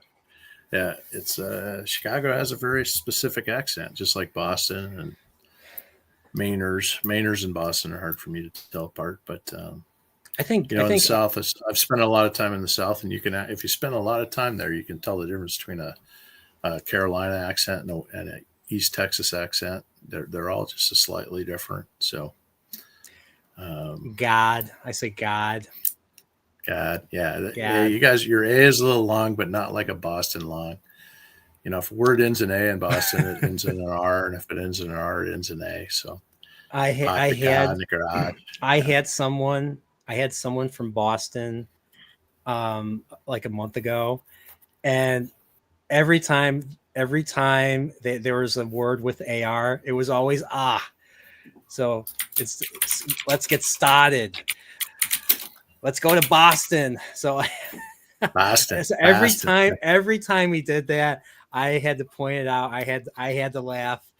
And the chat was like, "How dare you? How dare you mess with his beautiful accent?" A buddy of mine said that to me, was trolling me. So, but I've never been there either. I'll have to. I have to go there one of these days and try to. It's got to be hard for guys like Dahl, that you know, we all have these weird accents in the States because it's such a big place, right? And so, Yeah. Us in Montana and in Washington, we don't really have an accent, but certain parts of the country you can tell. So, like you could tell a Texas accent, you could tell Louisiana. so even East and West Texas have different accents. Yeah, Louisiana. Yeah, they got. Yeah. Well, there's a bit of Cajun mixed in with that there. Those Louisiana people, they got a little bit of different accent down there. So I tell you what, boy, they got some good golf courses down there in Louisiana. They got some good food. You got New Orleans, and there's some good food there. I tell you what. Bravo, that was good. That was good. I can't do. Spent a lot of time working in the South, so yeah. But yeah, Winter's Heart was an interesting one. I'll say the ending. I thought the ending was great. I thought the Rand stuff was pretty good. There was too little of the Rand stuff. There was only like 6 chapters. Like there's the Pat and Fane stuff, which I thought he wanted to do the Rand piece, but he filled the book with a bunch of this other crap. And that's when Winter started. And I think the one that you said you disliked the most was the Perrin and Fail. Yes. Stuff. I just thought it was an unnecessary diversion. He was stalling. I say this because I analyze it in hindsight. It felt like he was stalling Perrin, and he also was kind of stalling Matt and the band while he was trying to resolve some Rand plot points. And so he had to give him something to do. Yeah. And move pieces on the board, unlike the TV show where we just teleport entire armies, millions.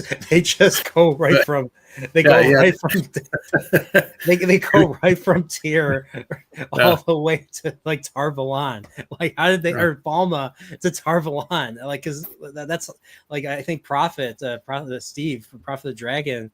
They're just like we went right from Falma at the end of season 2 to Tar-Valon in season 3, and they're like, how'd you get there? How'd you get there? Oh, we just did. Right. Yeah, teleported. So yeah, it's he was moving the pieces around, and so he had to give Perrin something to do. So he kidnapped Fael and did that whole subplot. Yeah, I mean, it was probably my least favorite subplot, but on the reread, it wasn't as painful as it was the first time through. First time through, it really pissed me off because I wanted them to get to other things. I didn't really like the Aiel that much. I like them early on, but at this point, I'm just kind of sick of them. Well, the Shadow is overplayed, or Shadu, however you want to say it. The Shadow. Shadow. Yeah, it was overdone. I don't know. I hate to bash anything because I think it's all great, but if that was one thing that maybe to shorten the series, just kind of have Perrin do something. Get rid of Savannah or something. Yeah. I don't know. Or have that be resolved quicker. Right. Mm-hmm. Some of that was a bit unrealistic, especially given how the other Aiel behaved around Wise Ones and this and that. And here's this vain hot chick that was, lording over these people, and she had no dream power. She had no, one power, and it was just to me unrealistic. And you're like, how is she controlling them? Like through Yeah. like threats and manipulation. What is she gonna do? You could just turn on her and kill her, and nothing would happen. Yeah, yeah. It's like, come on. So, yeah, I don't know. Yeah, I also feel they're stalling like the whole prophet plot, in my opinion. Like they're going down to get him, and we don't see him until like the very like last page, and then at the end of what was it, Path of Daggers, and then in Winter's Heart, when that parent section ends, we see Missima, the prophet, again on the very last page. Oh, I'm coming with you this time. I'm like, come on. I'm like Jim, come on. You should have written more crazy Missima into this. Like, not just leave him for the very last page. So is it Missima or Massima? So I don't know now. I don't know either. I'm teasing. I say agree. He was another character that. Yeah, there is another character that maybe it adds depth. I don't know. I'm not a writer, so I don't. The impression I got when they introduced him in Fires of Heaven. I've told Dane this a billion times. I got a Colonel Kurtz vibe from him. So I imagine Marlon Brando, bald, but not, fat like he was in that movie. Not like he was fat in Apocalypse Now, but like trim. But I was imagining Marlon Brando as the prophet, basically, because he was just crazy. He was just controlling things from his. No, that's a good call, I think. Yeah. So, yeah.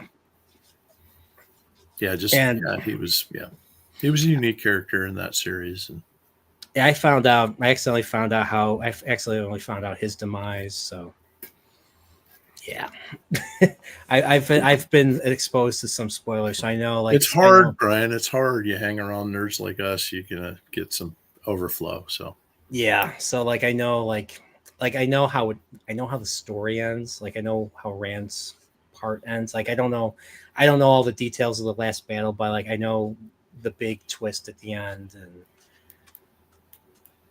and yeah, there's a few other things I know that I'm not going to say, but yeah, fair enough. Yeah.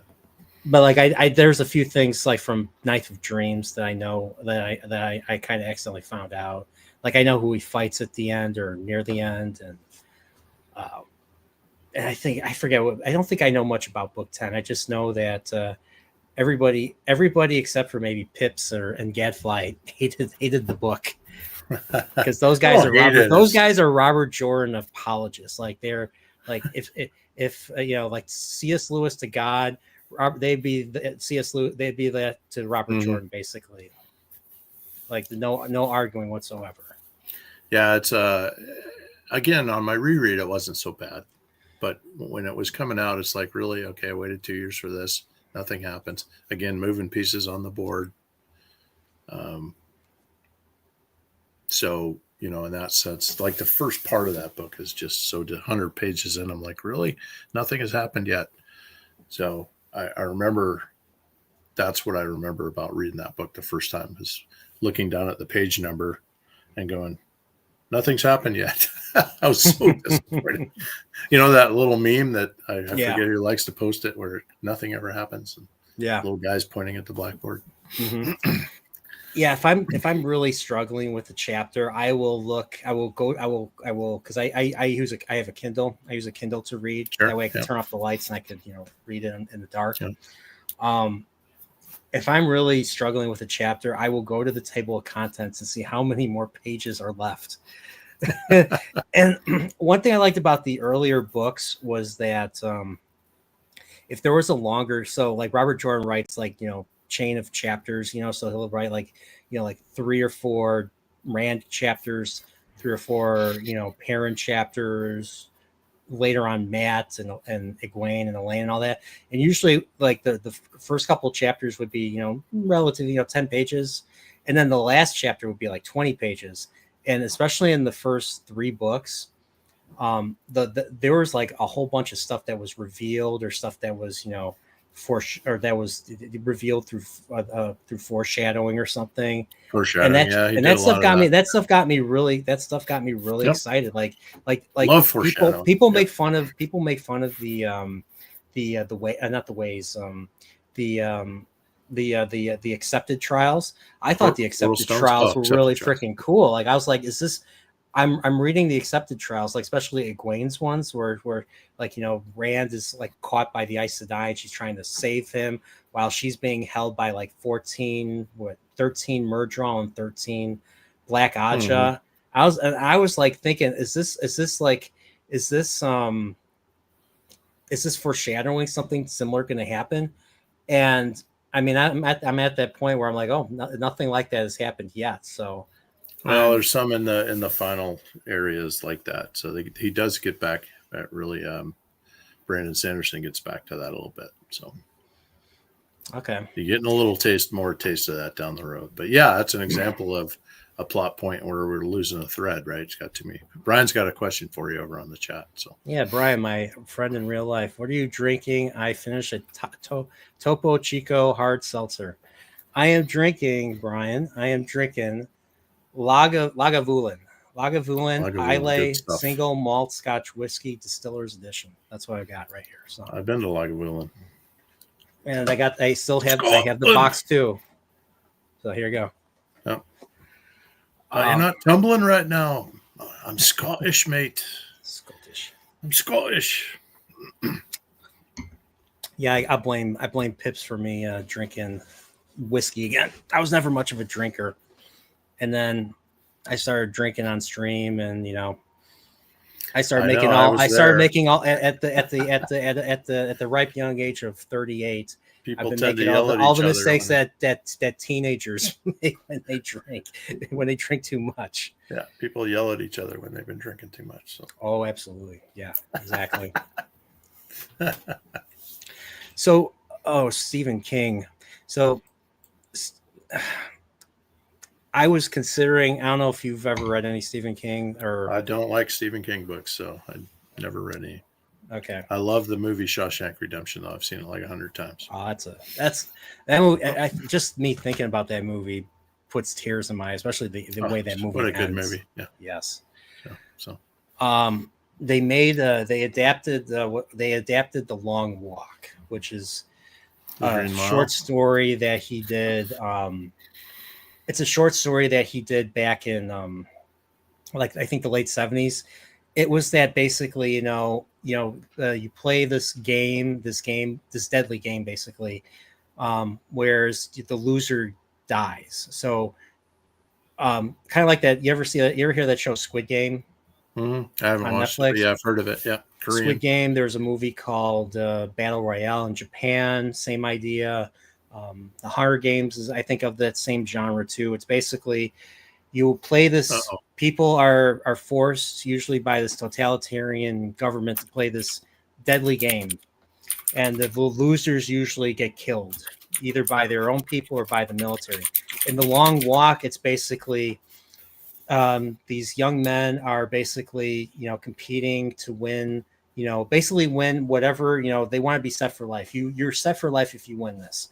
The issue is there's only one winner, and all the losers, all the people that lose, there's no second place, they get killed by the military, so they have to so it's more walk.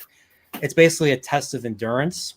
They have to right. walk at least 4 miles an hour. They wear something that allows them to be monitored, and if they walk under 4 miles an hour for like a certain amount of time, they will basically get executed by the military. That's running, that's moderating the walk, basically. And yeah, and so it's that type of So it's kind of like the story. Catching Fire was a rip off of that, or whatever that. What's that series of books by Danielle Steele, or Catching Fire, and I'm forgetting the name of the first one. About the chick that, with the bow and arrow, then Hunger Games. Hunger Games. Yeah, geez. See, I'm getting senile, Trip. Yeah, clearly. Yeah, Hunger Games, which I think I read that book. So I haven't even seen I haven't might even be seen back those here. movies. I saw the first movie. That's the only one. Has Woody Harrelson in it. Oh, he was in it. I know. Like Donald Sutherland is in it. I know. He's the bad guy. Yeah, Woody Harrelson's like the only winner from their town, her town, or whatever. He's on the train with them, or something like that. Okay. I'm trying to remember who else was in it. Philip Seymour Hoffman was in it until he died. Oh yeah, yeah. So He's a good actor. yeah, it's a shame. Drugs. Yeah. Don't watch the sequel. Okay, doll. Battle Royale's awesome. Don't watch the sequel. I saw the sequel. The sequel was just like what was the point of this? Like, it didn't really. It ended with the need for another sequel. So, yeah. Like Highlander, which was awesome, and then they had to ruin it by making the sequel. I did not see the sequel. I'm like, good. Don't watch it. I saw Highlander. I saw the first movie, and when I was in like sixth or seventh grade, there was an animated Highlander series.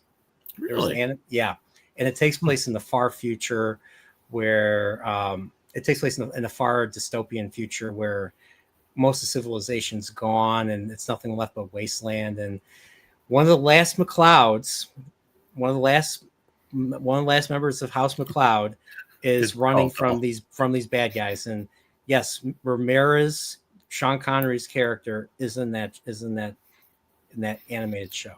Yeah, that's part of that ruining. I like Doll's comment on the chat. Highlander 2 doesn't exist. It's this need. It's like what pissed me off about Star Wars, where they had to try and explain the Force and try and explain the midichlorians or whatever the hell it is.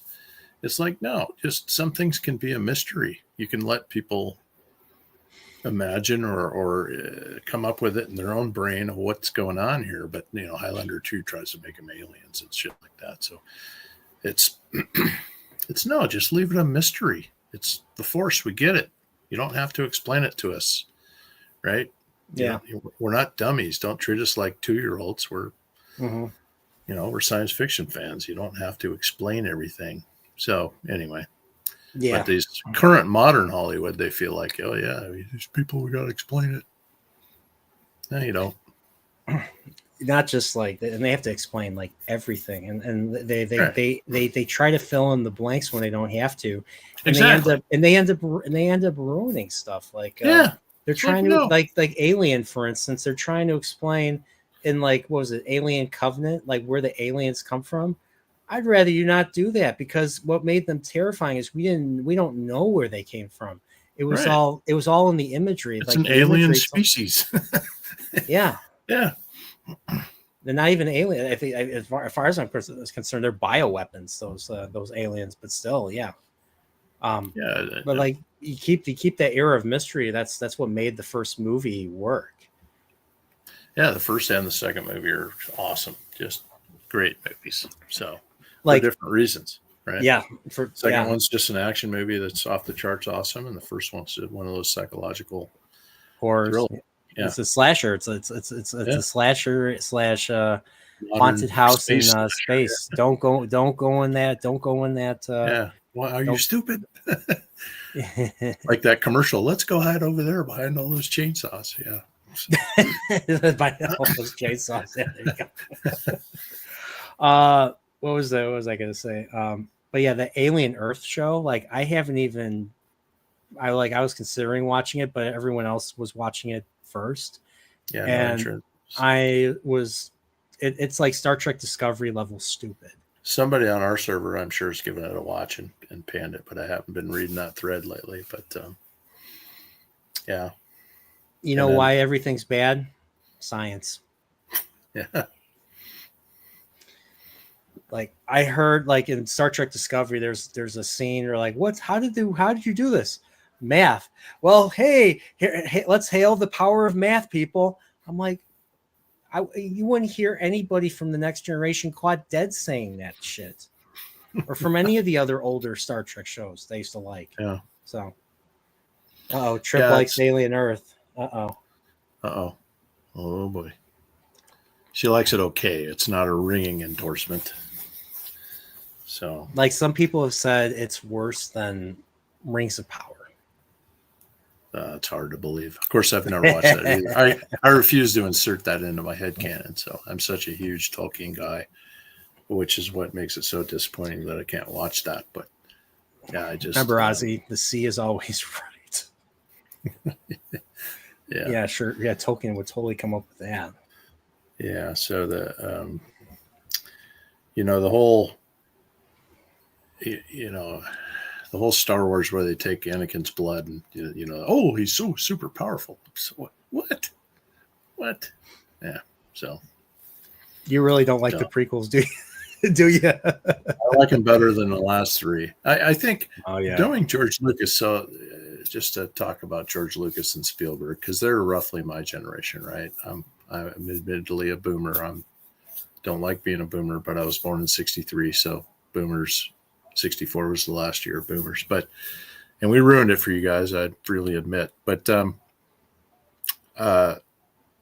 George Lucas, he made he was a teenage boy, and when he made Star Wars, it's like teenage boy. You got this guy, and he gets the princess, and becomes this hero with these superpowers or whatever, and and then it moves on, and the next two movies are pretty good, although I didn't like the revisions to the first movie when it became A New Hope instead of Star Wars. Because I was 15 when it came out. I saw it like 5-6 times in the theater. The line used to wrap around the block in Missoula to go to it, and we just ate that movie up. And so, but I understood what he did. So then now he's older and he's making the prequels, right? So he's making number 1, episode 1. And he made it for his kid, so it's for a 9-year-old. So I remember my nephew was 9 at the time. He loved that movie, right? That's who it was. Jar Jar Binks. Yeah, it was made for 5-year-olds to 9-year-olds, right? Mm-hmm. Especially you had the poop joke, you had the fart joke. It was made for you had Jar Jar Binks. Like you were expecting, everyone was expecting Jar Jar Binks to have a heroic moment. Nope, I give up. I give up. I was just like, I'm sure everybody in the theater was like, "No, George, what are you doing?" And a lot of people say that George at that point, he was considered a legend for making Star Wars and American Graffiti, Raiders of the Lost Ark, of the Lost Ark, all the Indiana Jones stuff. So he was surrounded by yes men at that point in his career, and that's what he made what he wanted to make, and he wanted to make a movie for kids, and he did. And he didn't have his ex-wife Marsha Lucas in the fold, because Marsha Lucas was the one that edited Star Wars the way we saw in the theater, and that's why it turned out to be as good as it was. So yeah, I wish I could get a cut of that first one. I think there's there's Japan, there's a cut, or I don't know. There's a online. There's a despecialized edition, if that's what you're talking about. No, it's even version. Before they edited it, but they re-edited it to fit better with Empire Strikes Back and the subsequent ones. They changed. If I remember correctly, the original opening crawl didn't have like episode this A New Hope. It was just the text. Yeah, Star Wars, I think it said, but then they shortened the kiss, like when he kisses Leia. It was a much more meaningful thing before they swing across the chasm. They edited some things out. They changed the run through the trench. I think they shortened it.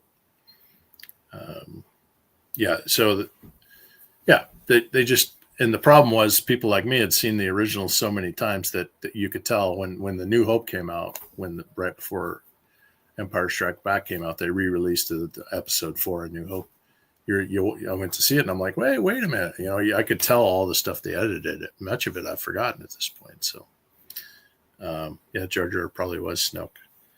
So, I completely forgot about. What's funny is I've memory hold the sequel. I mean, I don't even consider it Star Wars, but I memory hold it so much I forgot about Snoke completely. I forgot that character even existed. That's how bad the Disney films turned out to be. Awful. Palpatine came back somehow. Palpatine came back somehow. Clone, right? Because I was at the. It made no sense. It made zero sense. All these, destroyers rising up from that planet. It's like, who built all this shit? I mean, it made no sense. The trailer. I was because they had the celebration at the McCormick Place in Chicago, and I was able to win a ticket to go to the panel, the episode 9 panel. That's when they revealed, it's called Rise of Skywalker and all that. And they showed the trailer. They showed the Star Wars trailer, and of course they showed everything. And of course, at the very end, what's this reveal? You hear the Emperor laughing, and everybody was freaking out. And you're like, okay. I was like, all right, okay, that's interesting. They have to explain how he is alive when he's clearly not, because he was thrown down a Death Star shaft. And everything. And then the Death Star blew up. And so they did not. And so I saw the movie, and they did not explain it. And I was like, "This movie is bad." Yeah, and he was a clone. So something like that. They tried to explain it with The Mandalorian. Was it The Mandalorian?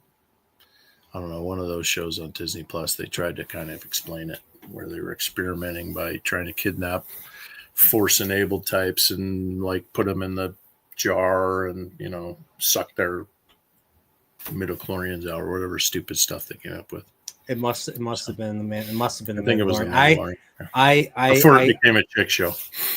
I gave up after season 2. Once I saw like the way they just completely destroyed like the bad guys with such ease. And then Boba Fett looked like a buffoon compared to the Boba Fett that I knew from the 80s and 90s, I was like, okay, this is not the Star Wars I want. And so I stopped after season 2, but then I gave it another chance. You know what they brought in? Kenobi. So I watched Kenobi. Big mistake on my big mistake on my part, because they ruined Obi-Wan. Yeah, they ruined Obi-Wan, that era in between Sith and Star Wars, basically. Yep, they turned him into an they had idiot. To tear down the male hero. Had to be torn down. Yeah, because he goes off world to save Leia, of all things, and he leaves Luke to be hunted by an Inquisitor, this Reva character that everybody hates. And then they had him and Darth Vader have a fight. They have a lightsaber fight, and he just leaves him. He doesn't even kill him. He leaves him. He leaves. He doesn't kill him. He leaves him, and that's it. Well, Alderaan's going to be destroyed because of you now. So, well. All right, I got you off on Star Wars, Brian. Sorry about that. I did watch. I did watch. So I did watch Andor. Pips got me to watch season 1 of Andor. It was better than everything else I've seen, but I wasn't the biggest fan of season 1. I did rewatch it. It got better, so I'm starting to see what Pips saw in it. And then I watched season 2, and I liked it for the most part. I didn't like how it ended. I'm in the middle of season 2, so don't give it away. My son and I watch it when we're together, so we're like in 4 or 5 episodes in. So we're getting close. Episode 8. I'm just gonna say episode 8. All right. I know it leads up to make sure your son. Which I thought was a pretty good movie. Make sure your son's with you when you watch episode 8 of Andor season. We'll probably watch it over Thanksgiving week. So okay. You gotta let me know. You gotta let me know what you think of episode 8. You gotta just let me know. So, but the pacing was better, and they basically took 4 seasons and they put it into a single season. Basically, good for them. Each arc is basically a season instead of milking it. Exactly. So, do you like dark sci-fi, Ozzy? I don't know. I don't know what's dark sci-fi. Like Saturn 3, I like that because it had Farrah Fawcett's chest in it, so. I saw that movie. Yes, I know what you're talking about. But you see old man Kirk Douglas butt too. That's dark sci-fi. That Saturn 3. I guess Alien would be considered dark sci-fi, wouldn't it? Yeah. Yeah. Aliens. Yeah. I liked Aliens. I like a good satire. RoboCop. Oh, okay. That you're talking books. Yeah, better trip. Yes, I'm fine with Stephen R. Donaldson, I think, is a great writer. Stephen R. Okay, I think I might have something by Pandora's Stephen. Star. Is it what's his name?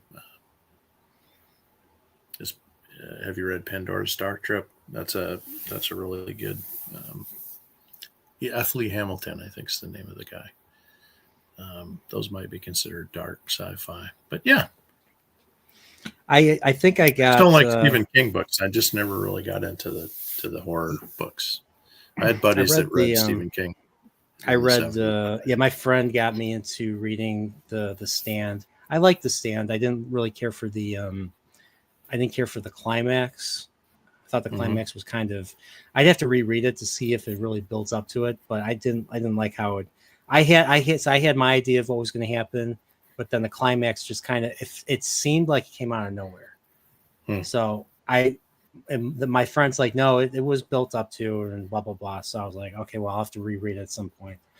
I read The Dark Towers, and that's more. Was that good? Because I was tempted by those. The first book is very trippy. You're like, okay, what is exactly going on? It's split into like 6 episodes because it was written over the course of several years. Very fantastical. Like if instead of it being a medieval fantasy, it's a Western fantasy instead, and dystopian in some ways. The first 4 are really good.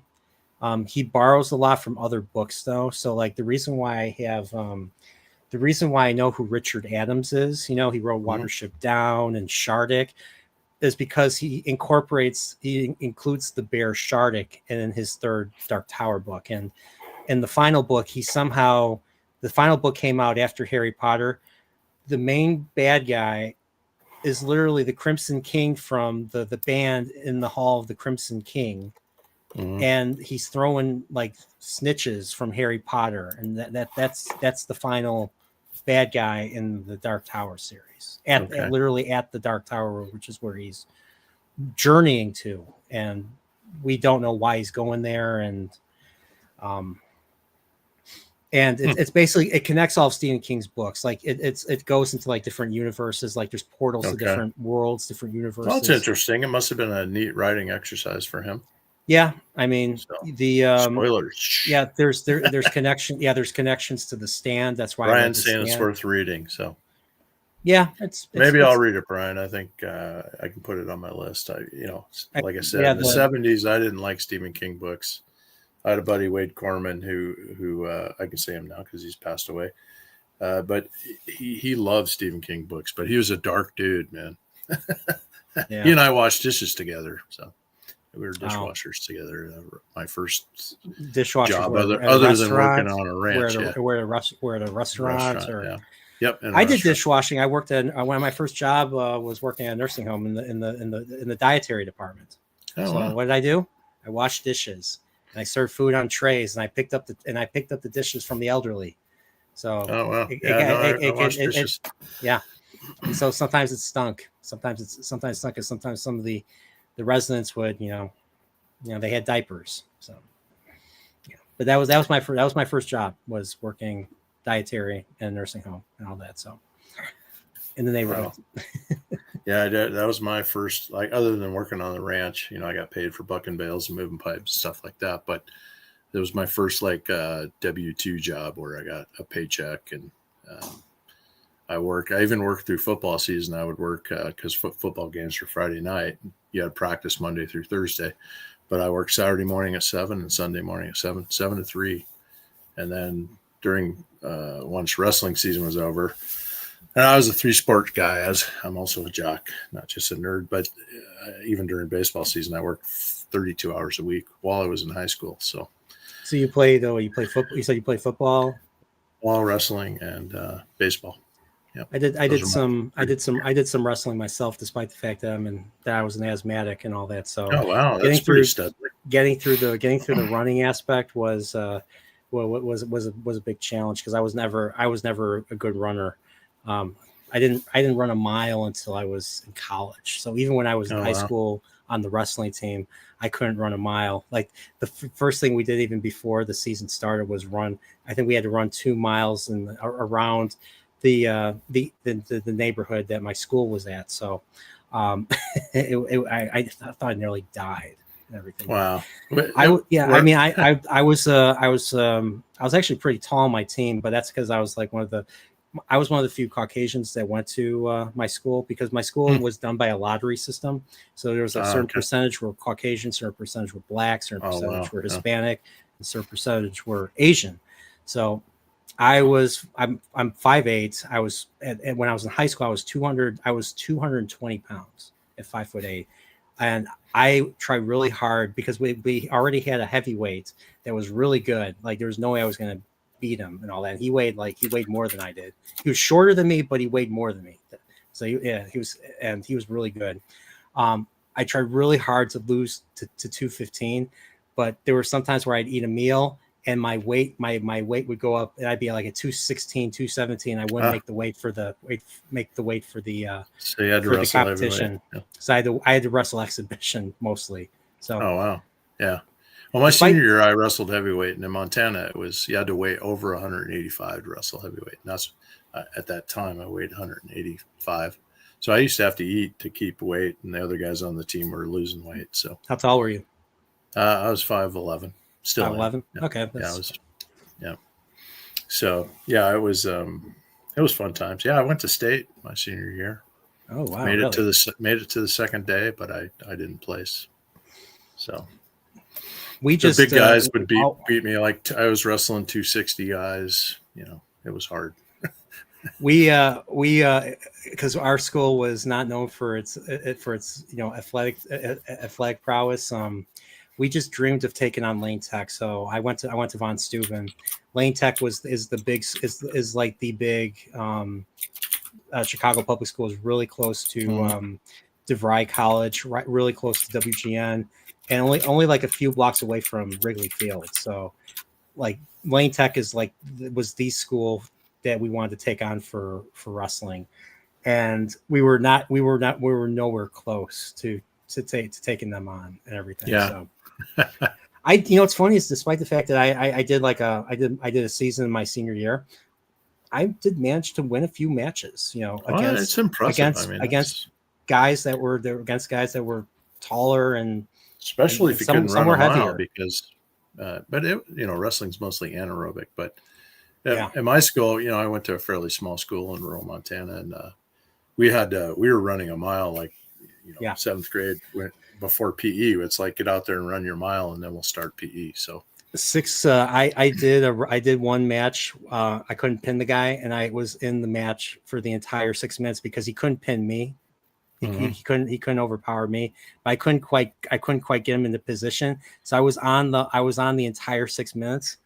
I thought I was gonna freaking die. That's just how, like, that 6 minutes felt like the longest 6 minutes of my life. Like 2 minutes felt, each round's 2 minutes. That felt long, but then I did 3 of them. So stud. Yeah, so I won based off of points. But yeah, I used to think, I used to go around, I used to think, like, a lot of people, like, I used to be made fun of when I was younger because, once again, I had ADHD.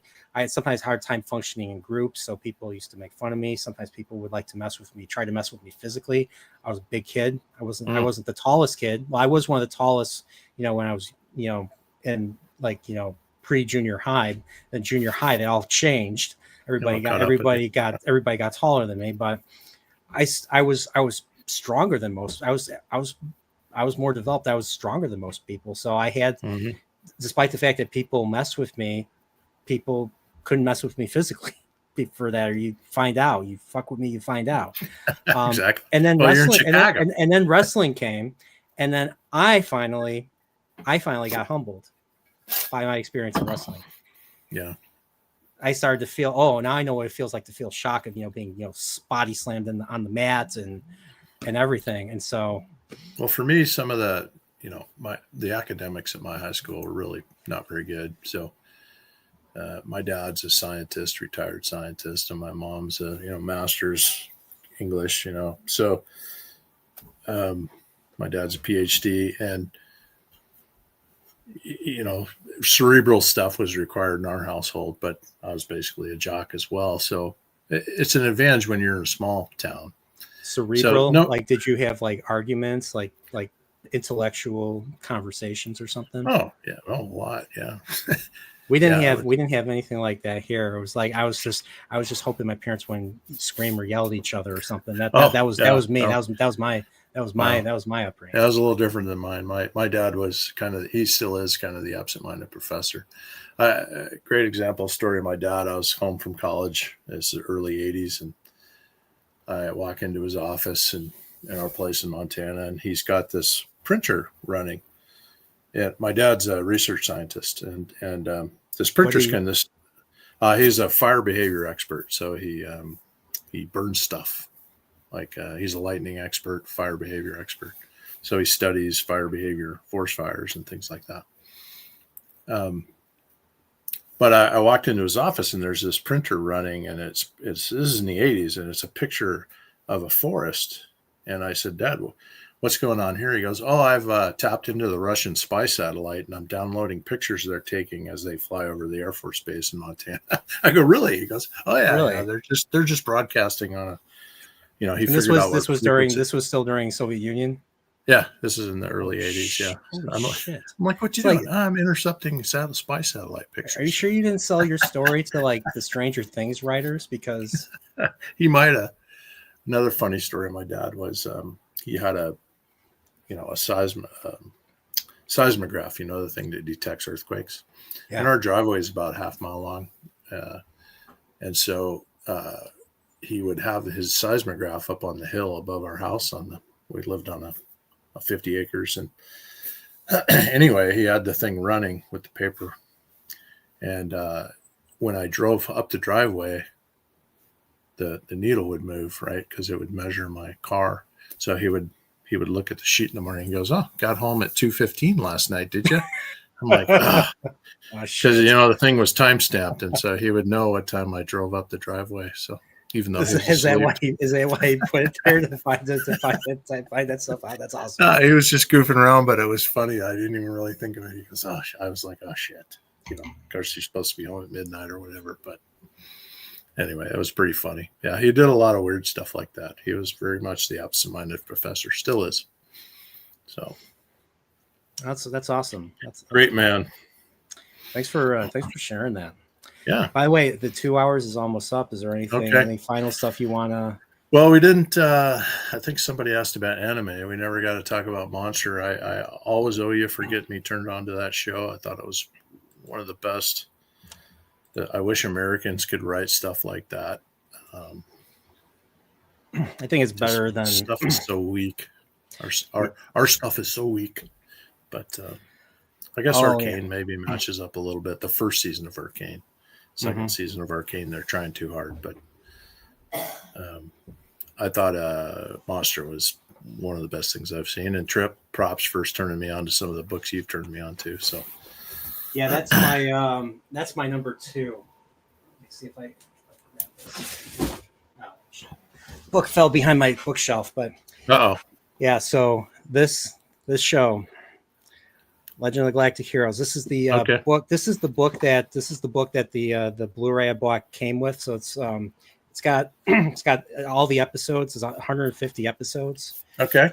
It's based off of a 10-book series by an author named Yoshiki Tanaka, I think is his name. Something Japanese. Yeah, it's basically a space opera epic. It's got politics, it's got space battles, it's all humans. There's no aliens or anything like that. So it's kind of like I don't know if you're familiar with Gundam at all. It's like Gundam but without the robots. It's Gundam but more like Star Wars. Like there's battleships. There's two sides. There's 2 protagonists. Each protagonist represents each side of the war. So one side is called the Galactic Empire, and the Galactic Empire is run by a very Prussian style of government, like pre-World War One, like the Bismarck era and all that. So they have even though they have technology, they have ships, they have, they can go off in interstellar space and fight battles, with like thousands of ships, fleets of thousands of ships. they still ride carriages. They wear ascots. They dress like it's the 19th century, basically. And it's a really good story. So that's the Empire side, and then they fight a more modern what they call the Alliance. Okay. And the Alliance is just a typical 80s or futuristic you know, a city type of government that's run by it's run by a democratic council and all that. Mhm. And you get to see like the politicking as it goes. It's more smart than I would even say Game of Thrones. Fans have called this Game of Thrones in space, but it's I think it's deeper than that. So I wanted to show you a trailer of this series, and it's a really good one. Let me see if I can find it. And Doll, I haven't seen Cowboy Bebop. I heard the remake was. See you, Brian. The remake wasn't very good, but I guess maybe the original anime is good or something. Oh, the original anime is fantastic. Okay. It's probably my number 3. It's okay. Right. It's one of those shows, kind of like Lord of the Rings. It's one of those shows that it's so good to the point where you're watching it, you don't want it to end because of how it ends. And I can't say how it ends because you haven't seen it. So don't I'll watch the original. I heard don't watch the new one. So Bebop is so funny, and it's so sad at the same time. And it's about bounty hunters that are kind of stuck in life, basically, and they go job to job, and let's just say the results of their work is pure mayhem. Okay. And one thing that's realistic is like, you know how like the action movies, they do all these crazy things and there's so much damage done. Well, they have to deal with the consequences of all that damage. So when they collect a bounty, they end up owing the people that they did the damage to like more than the bounty was worth. So they end up with nothing, basically. So but that's basically how that show is. Let me see. Okay, cool. Yeah, I'll put it on my list. Yeah. All right, let's see the trailer. All right, so not battle, but trailer. And one thing that it has, official trailer from Sentai. Let me see. I'll pause. Thanks for staying up, Doll. What's up, Doll? Yeah, thanks. By the way, if you need further context, I did make a video recommending this. Okay. But let's see, where's the share screen? That's that. And all right, there's Don't Look Back. All right.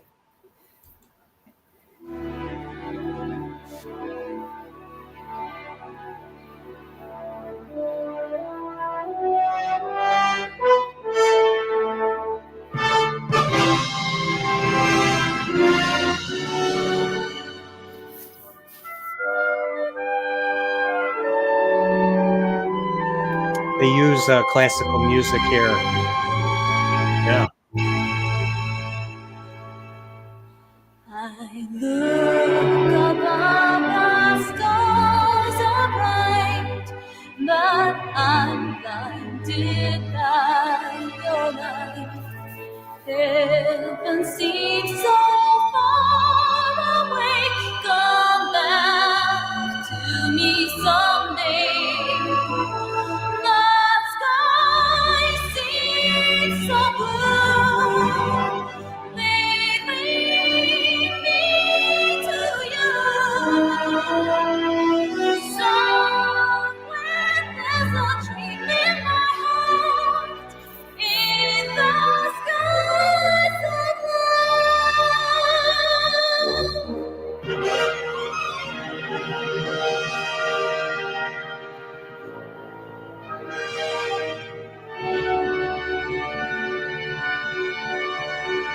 I'm getting the chills right now. So this is such a great show. Yeah, episodes. How many total hours to watch it? It's 110. It's 110 half an hour episodes, and if you like it and you get through it, there's a guide-in which is basically an additional 52 episodes, which is kind of provides like a backstory to how the characters get to where they are in the very first episode. So Yes, nobody's safe in this one. It's like That's- a George R. R. Martin of anime, yeah. Yeah, so seeing some of those shots and all that, I knew exactly what they were referencing, and Mhm. yeah, I don't know if it's still on the High Dive. High Dive is the thing, but I think I might know a person. Don't make me buy another service, Brian. You're killing me. You know how no, I don't think you need to, because I think I might know somebody who might be able to send you a few episodes, to kind of, as they say in The Godfather, to wet your beak. Okay. So but All right. this I bought the entire series. I paid $800 for this. Wow. That's how much I like this. This was $2018.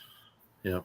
So All right. Yeah. So I mean, I don't know if that means much, but that's how much. This is my means you number. love it. This is my number one after, and then Monster's a close number two, and Okay, that's fair coming enough. out on Blu-ray next year. I heard about the release. They're coming out with the Blu-ray. I'm going to pick it up the moment it's out. All right. So I don't need to depend on the manga there anymore that I have right here. So, all right, All but right. it's been 2 hours. It's been a good. I think Yeah. it's been a great stream. We should definitely Went do by this fast. again. Yeah. So Thanks for having me, Brian. It's been fun. no I'm problem. glad the chat. Thanks for showing up. So Yeah, got Doll, Trip, my friend Brian, the real Azimoto. yeah, it's me. Yeah. I think, and of course Alex was here It's earlier. my YouTube. Yeah. Yep. Alex. Ernest Gadfly. Ferratu, Gadfly Gadfly, Snapman. Yep. and I think that's pretty much it. Yeah, pretty much it. Yeah. So, but yeah, good turnout today. So yeah, that's because everyone's like, yeah. What was the last time you did a stream, Ozzy? When was the last time you did a stream? Was it the last been a while. Whitecloaks one? Might have been. Yeah. Yeah. I did the second half of the rankings one. That was my last stream. Trip, myself, Dane. Okay. Yeah. Part two. My didn't make the final four. But anyhow, yeah, that was a lot of fun. Dane put a lot of work into that. Had a good time. Yeah, he did, and now he's masquerading as a dog online. He's basically stating all the Endless fun entertainment, issues. Yep, all the fun issues that the show is done. I'm not on any of that stuff, but yeah, I just catch up on it on the Discord. So yeah, so all right. So I figure we have to do. There's always a sequel. There has to be a part two eventually. Okay. So is it what's going to tie us into the next one? Are we gonna are you actually my father's brother's cousin's former roommate? What does that make us? Nothing. Nothing. Yeah, Ferris Bueller's cousins, brothers, sisters. Saw him pass out of 31 flavors. So yeah, we'll catch up maybe when I'm in Arizona, maybe in the springtime. So winter, the dead of winter, Chicago. Cold and windy. Yeah. Cold and windy. I'll definitely ping you if I'm in Chicago. One of my best friends lives there. I'm going to see him. He's coming to Arizona though. We're going to play some golf. So, but yeah, I get there every once in a while. He lives in Naperville. So if I ever make it to Scottsdale, we got as they say in the Stooges, we got a golf. Yep. Golf. I'll buy you some Lagavulin. Yeah. Shoot some golf. Have some Lagavulin. Yeah. All right, brother. All right. I do have an outro, and it's basically my Wheel of Time outro. So you're not in it, but everyone else is in it. So no problem. Yeah. You can edit me in later. You might hear a famous Star Trek to be continued theme right here. So all right, everybody, take care. Have a good night.